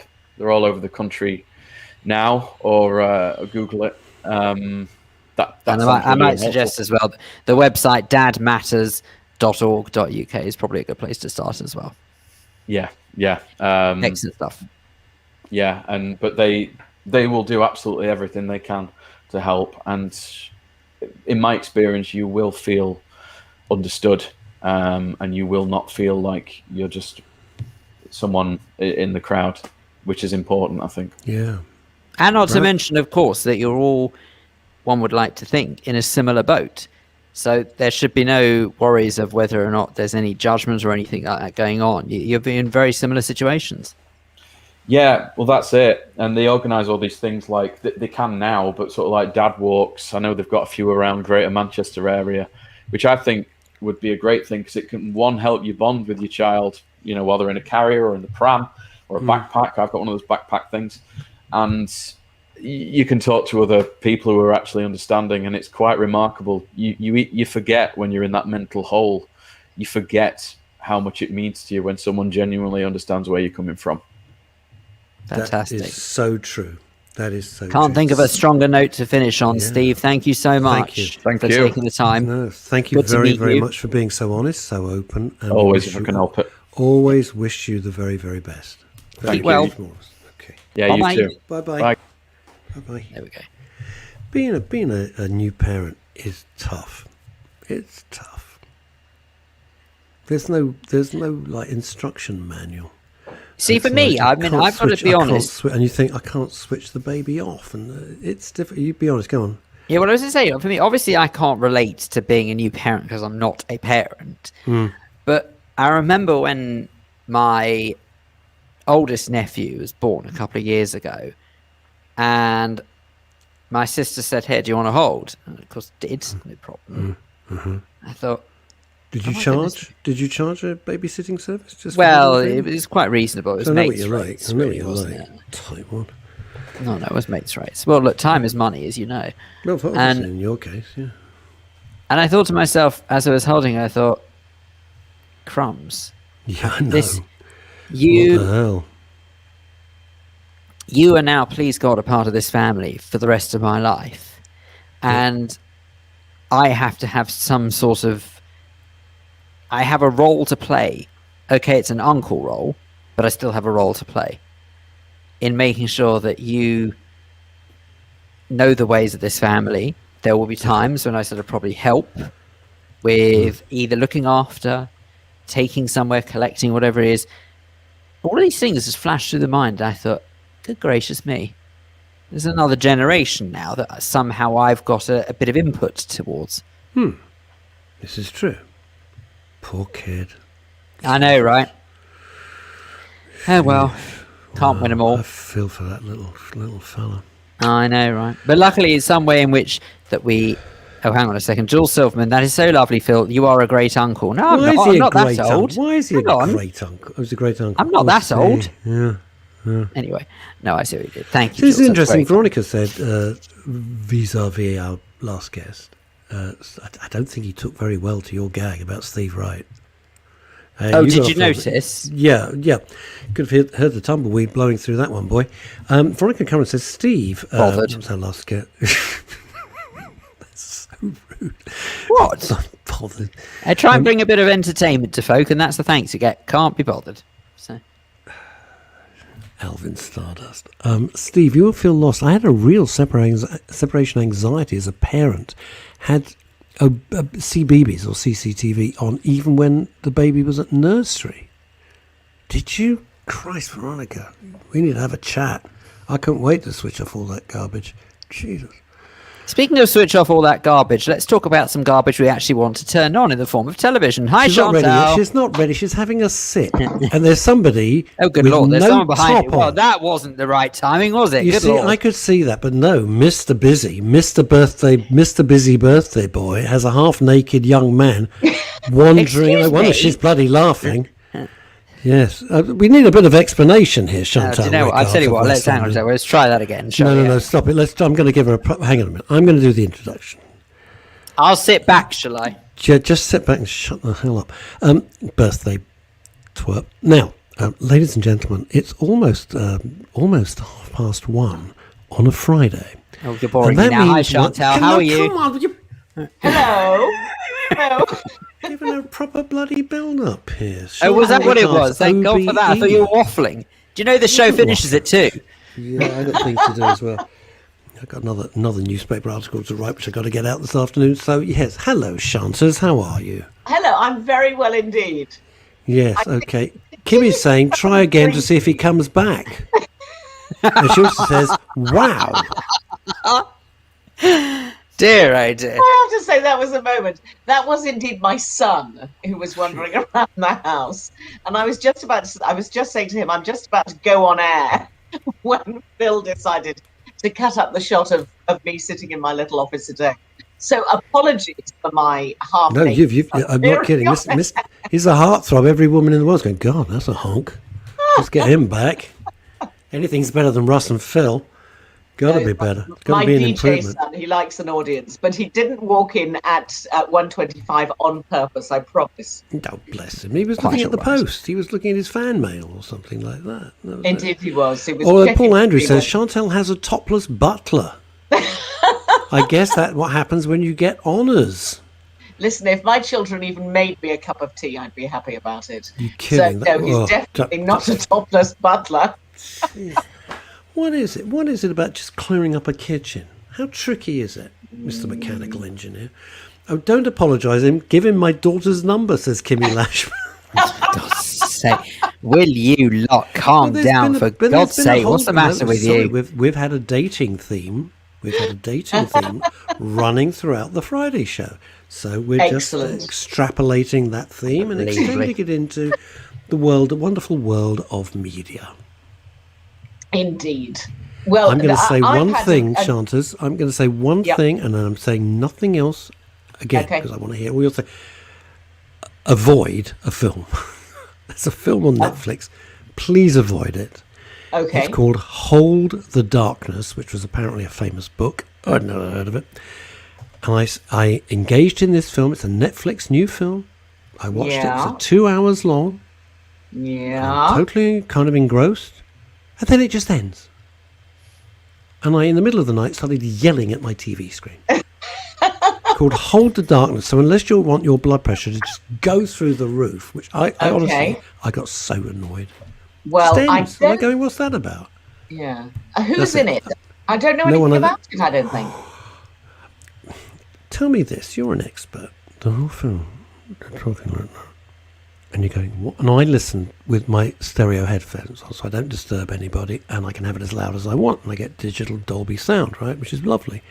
And the actress I wanted to just scream at would just stop whispering. Every line she whispers, "You're looking for my son.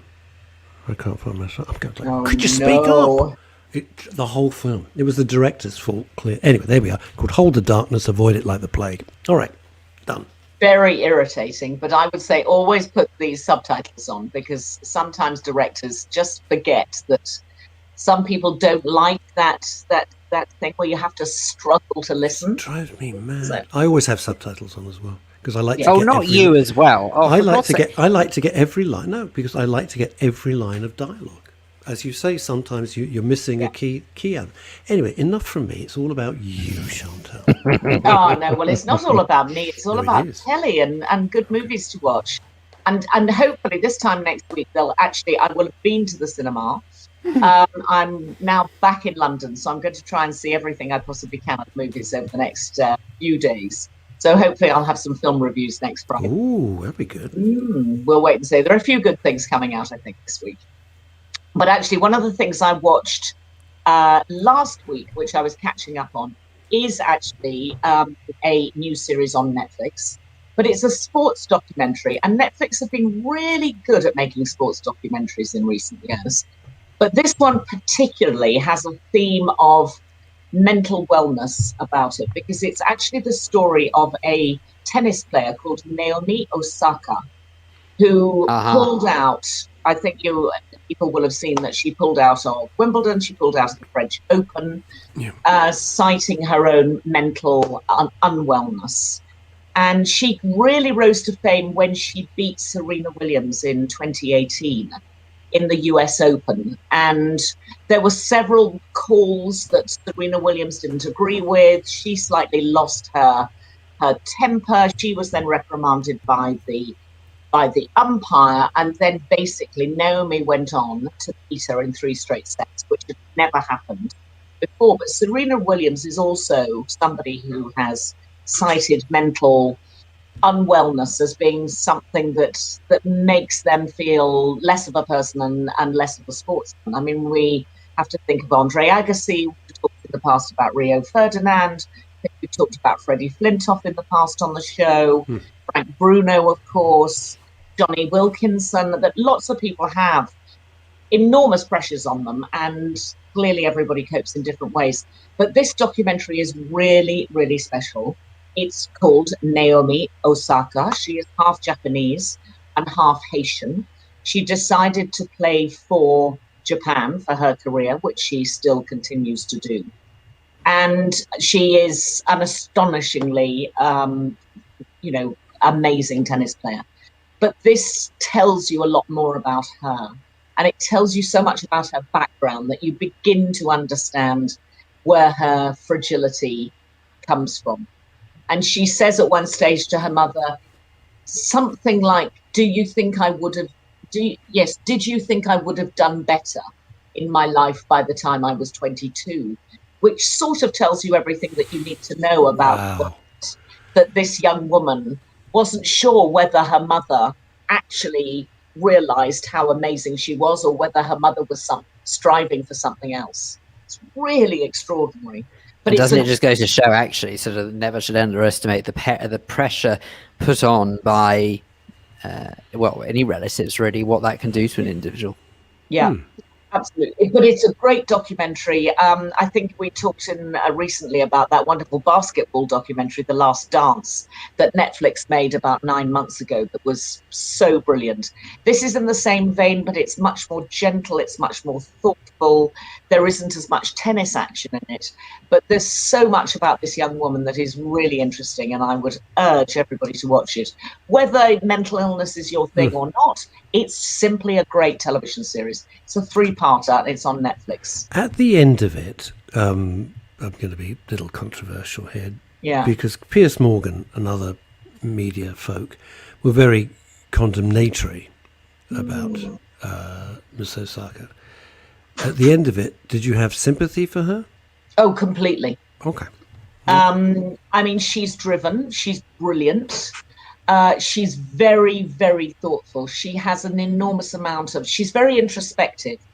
And in many ways, she's not like many sportsmen who are very outgoing, ebullient, noisy characters. She's the antithesis of all of those things.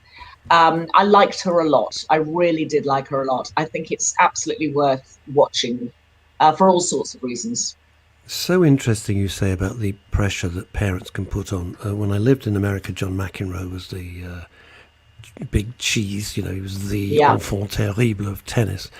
And somebody else said, wow, why is he like that? And somebody I was working with said, well, I know his father.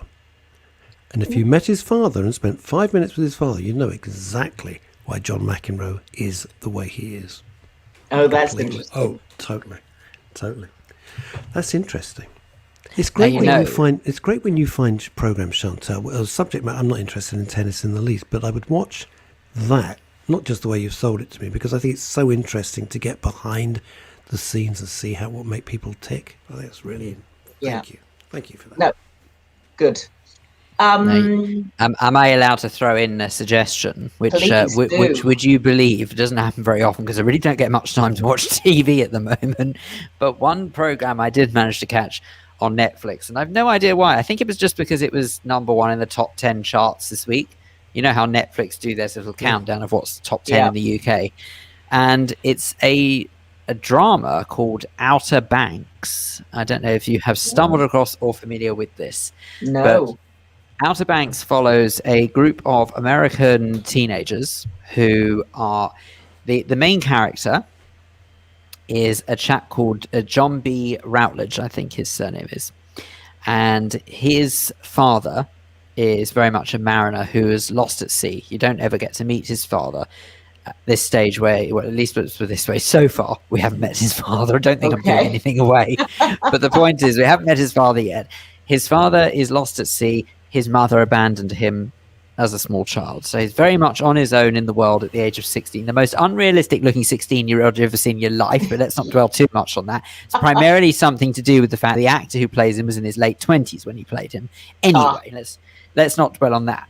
The point is that it's about him and his group of friends who try and finish off the work his father started, because his father was lost at sea for looking for some sort of hidden treasure associated with the island of which they live on. And they live on this really small American island, the name which totally escapes me.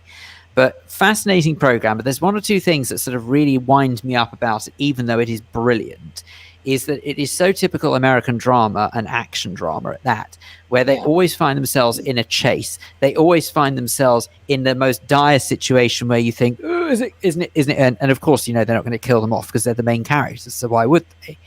But apart from the unrealistic situations they find themselves in, the only other thing that annoys me ever so slightly is they have gone over and above to try and make sure they find people with the most unrealistic physiques you've ever seen in your life.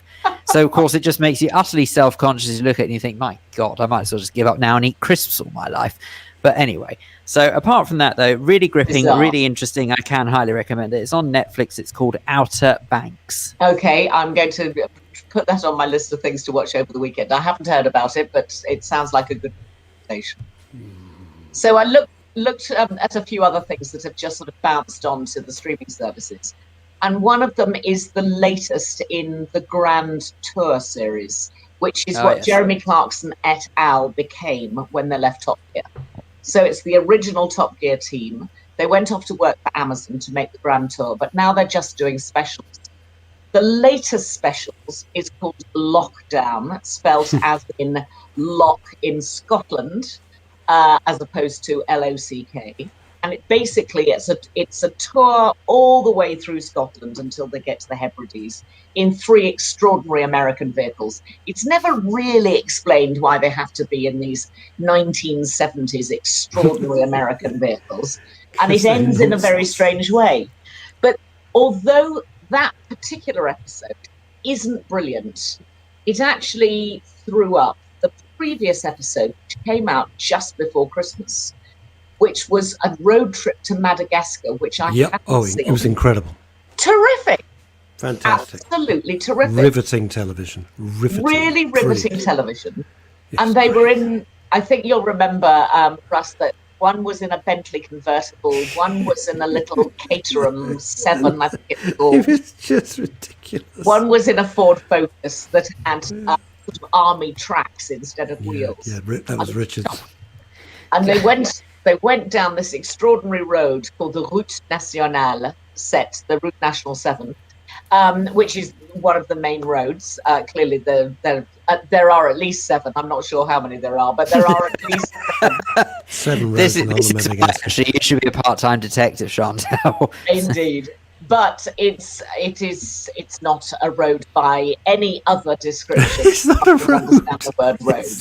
It's sort of like, it's not even a moonscape. It's just ridiculous. Does one understand now why it is that they modified the Ford Fiesta to have dirt tracks on them? Correct. But that, in fact, is a much better episode of the Grand Tour. So if you're looking for some Clarkson silliness, the latest one, which is the Scottish one, isn't quite hitting the mark, but it's simple, silly fun anyway. But the really good one is the one before, which came out at Christmas about Madagascar. And that's Amazon Prime, isn't it? That is Amazon. Amazon Prime. What I loved with it, they said off, oh, this isn't too bad. And they talk about the roads being so rough. It's fine. And then, within about 10 minutes of the show, they're in so much doo-doo. And you're just thinking, oh, yeah, right. Kimmy Lashmar's thanking you. We finally finished Breaking Bad, so thanks for all the suggestions. That's for you, Chantal, not for us.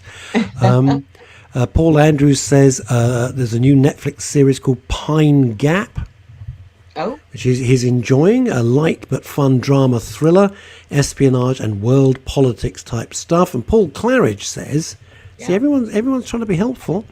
Good. He binge watched the Fear Street horror movie trilogy.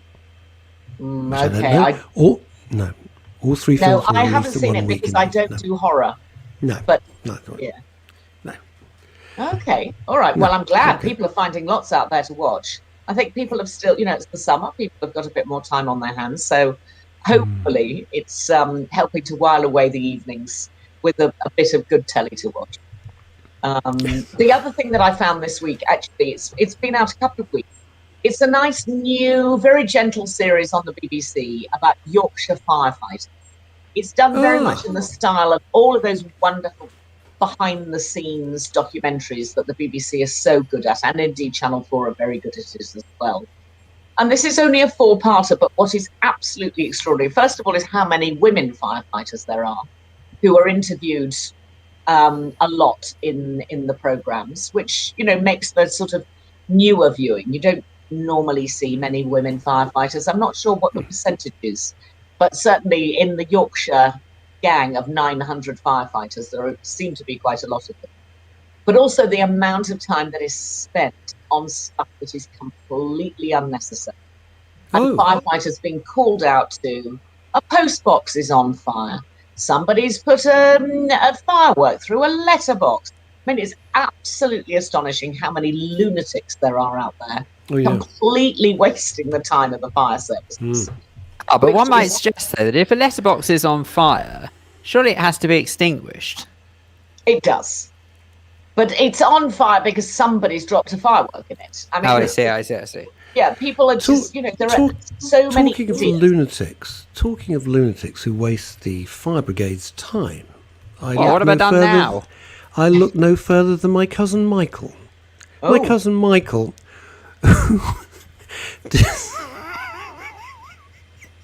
decided, for reasons only known to his mad self, to go up onto the roof of his house and fiddle with the aerial. He then got stuck. The fire brigade were called, and of course he lives in a cul-de-sac. Everybody came out to look. You'd think he'd have learned his lesson, Chantal, but you've met some of my family. No, he did it again. No. Oh yeah, eventually they said, "You again, Mr. Warner?" This is not a good idea. It was a terrible. He should remember what happened to Rod Hull. Precisely. When he annoys me, I call him Rod Hull. No, I thought you were going to say he got his hand stuck up an emu. Well, that's just rude, birthday boy. That's just rudeness. It is. Okie dokie. What else? Anyway, so Yorkshire Firefighters, it's a four-parter. It's on BBC Two, made by a very reputable production company in Leeds that I know well. It's definitely worth watching. If that's just the sort of thing that you like. There's always lots to learn from programs like that. So I also found on Amazon, I don't know, earlier in the year we talked about the Borat film, which was called that crazy title, Borat's subsequent movie film, which was the sort of send-up of Borat going over to America to find out what was going on in the time of Trump and indeed at the time of lockdown. And he gets locked down with two rednecks from the Deep South. And they are clearly not very well educated people. So they make lots of inflammatory comments about the world and about vaccinations and about Hillary Clinton drinking the blood of babies. I mean, really nonsensical, as I see it. But actually, what they have done on Amazon is made 8 little shorts that sort of sit behind the film. So if you like the film and you like the nonsense that was coming through Borat of him taking the mickey out of rather ill-educated people in America, they've rather cleverly recorded 8 little inserts where these people are confronted by the experts who then challenge their thinking. Wow. And they even get Hillary Clinton involved, who challenges their thinking about the fact that she is supposed to drink the blood of babies.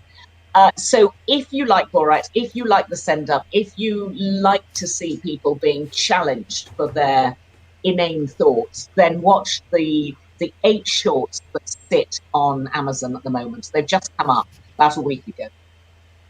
So, and I have to tell you, I really have never understood what the fuss about Borat is. I was having this conversation with someone the other day, I can't remember who it was, and I just said, I'm in some sort of minority because he's very successful and people think, actually I know exactly who it was, and they clearly find Sacha Baron Cohen absolutely hilarious, but for me, I just don't know what it is. I don't find him funny at all. I get so embarrassed, I can't watch it.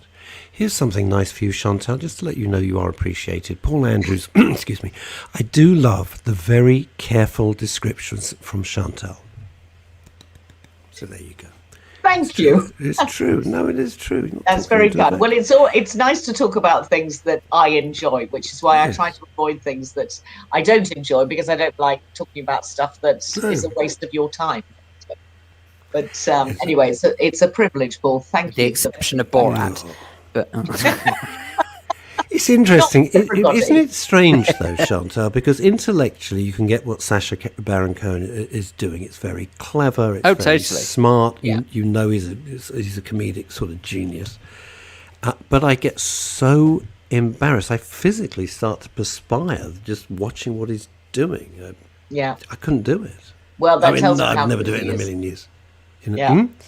Tells Yeah. you how good he is if it's it elicits that reaction from you. Oh, he is that good. Yeah, Yes, he is. He is that good. Yeah. Very clever. Very clever. He wouldn't be able to do that. The gay character, would he? The model. I've forgotten the name of the character he did. Oh. Do you remember that? He did that whole character. It was a film. He went over. Oh my goodness as this me! sort What of was the very, name of the very character? Camp model. Very camp model. I can't remember. I don't think he'd be able to do that now.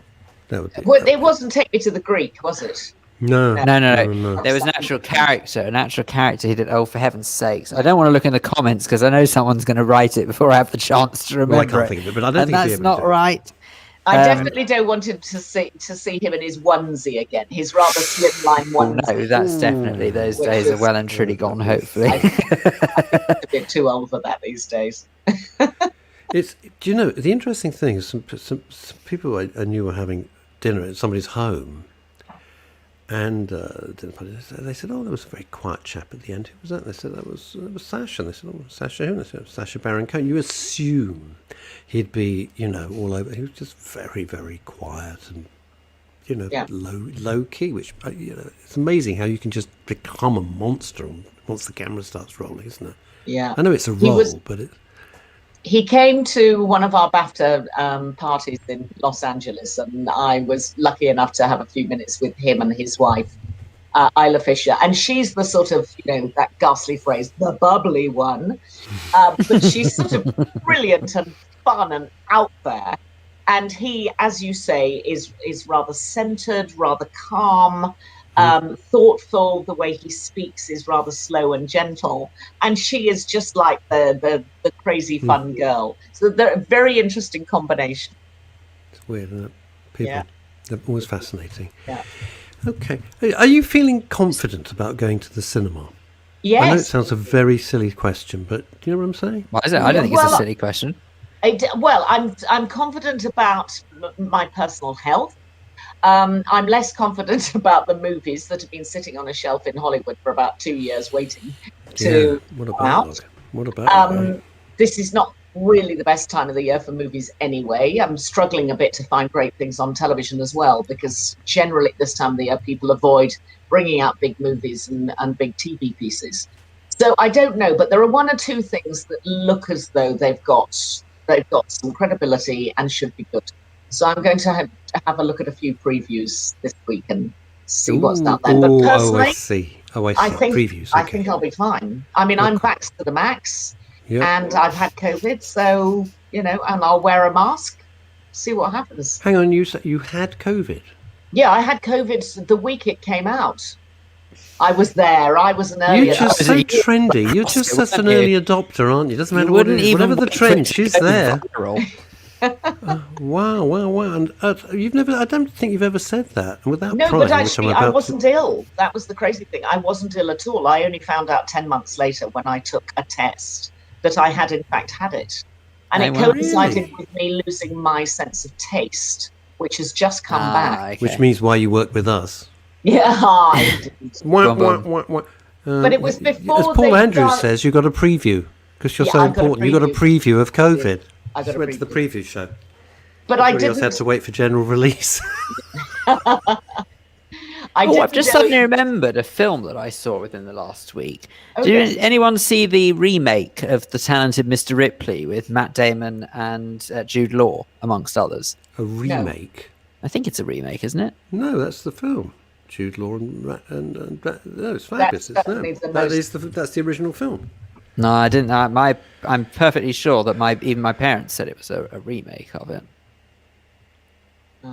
We don't know. We're stumped. The panel is stumped. We have no idea. But anyway, one way or another, even if it wasn't a remake, it was still there you go, an adaptation of the 1955 version. There you go. Yes, it might be that. I thought you meant they'd remade the hang on a second, an adaptation of... No, that's the novel of the same name. Oh, no, so it can't be. That must have been what they were talking about then. It must have been that the book obviously was the original thing, so there you go. Correct. Okay, but anyway, one way or another, saw the film.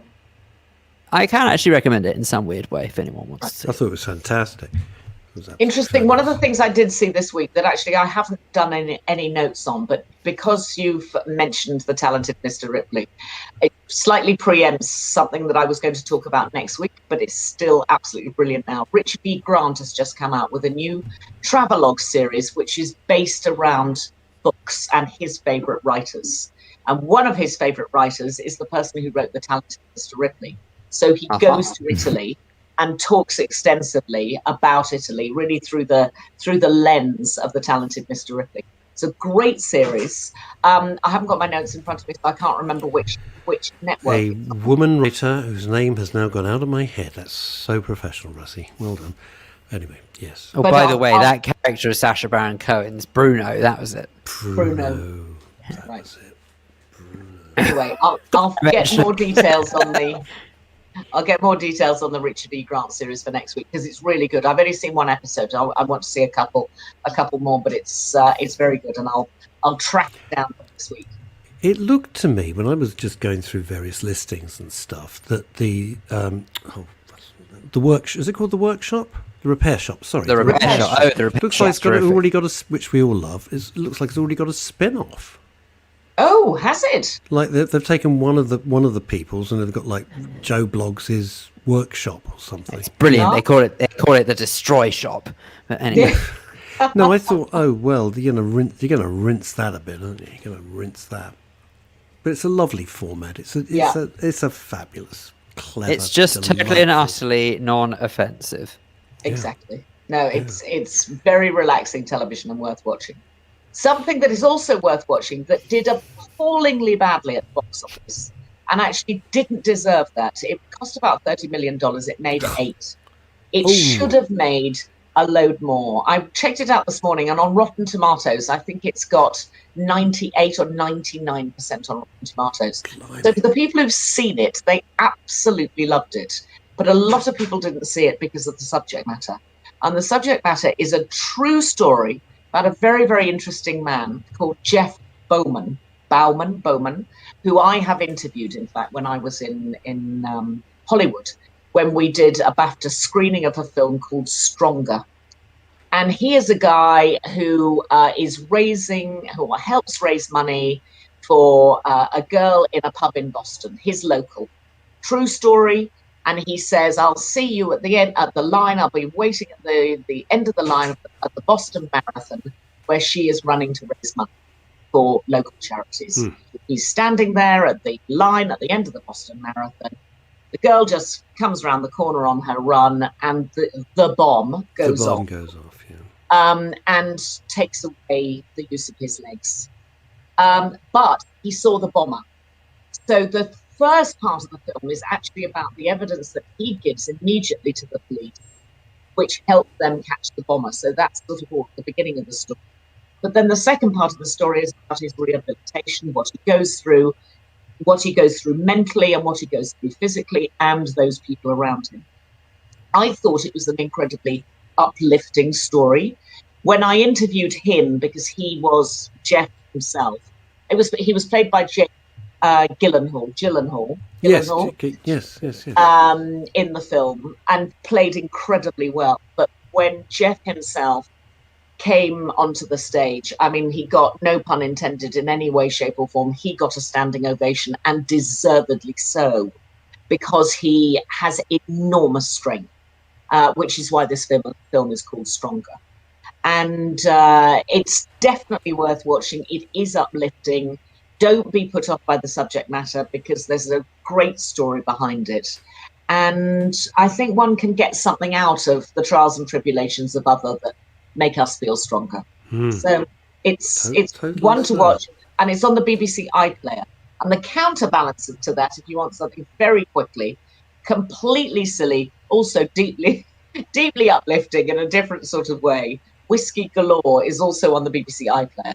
It's an Ealing comedy. Healing comedy when the boat crashes on the rocks. A boat crashes onto the rocks in Scotland. Also part of a true story. And everybody hides the whiskey, and it's absolutely hilarious. It's a tiny little fishing village. I haven't seen it for forever. It's a little fishing village, the size of a postage stamp. And there's boat crashes. It's carrying whiskey. It's brilliant. It's so well written. I watched it again a couple of weeks ago, and I thought I must just mention it because it literally is a laugh a minute. It's beautifully played. The characters are wonderful. Those Ealing comedies were and remain magnificent. Absolutely. Absolutely marvellous. Thank you so much. As always, all the women watching are disappointed your son didn't make a reappearance. I can assure you, he probably couldn't care less one way or the other. You were embarrassed, and every other woman's going, God, he looks fair. That was it. So we've cheered them up, remembering that 50% of our audience are female. So there we are. Well, you've got to give them something to keep them tuning in for. That's precisely so. Yes, Indeed. unexpected. Random sexy guys will just suddenly appear. That's a whole new marketing ploy. Yeah, keep watching. Thank you so much, Chantal. Yeah, have a great weekend, guys. And see what happens. Thank you so much, Chantal. Bye.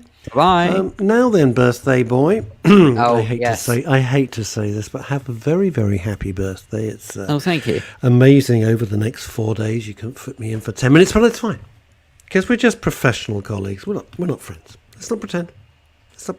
You've hang on a second. Hang on. Can I just point out? Hang on. Oh, there he is. Hi guys. Apologies for my rude intrusion. Now take your top off, and our ratings will go through the bloody roof, mate. It'll go through the roof. To be fair, Russ and I have been doing this show 2.5 years and never had any spoon at us. So the fact that you've actually monkeys if we're here. Good work. Well, that's all you're getting. Oh, bless. Well, that is more than enough honk. That is more than enough honk for one Friday afternoon. That's hilarious. There we go. Thank you very much charming indeed. guy, by the way, girls. I got to tell you, he's a charming fella. I've known him for years.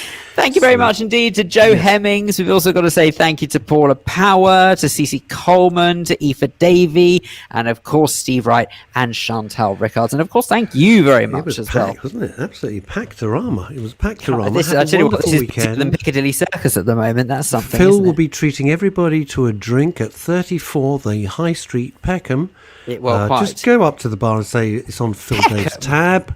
Give me credit for something. We'll see you Monday at midday. Bye.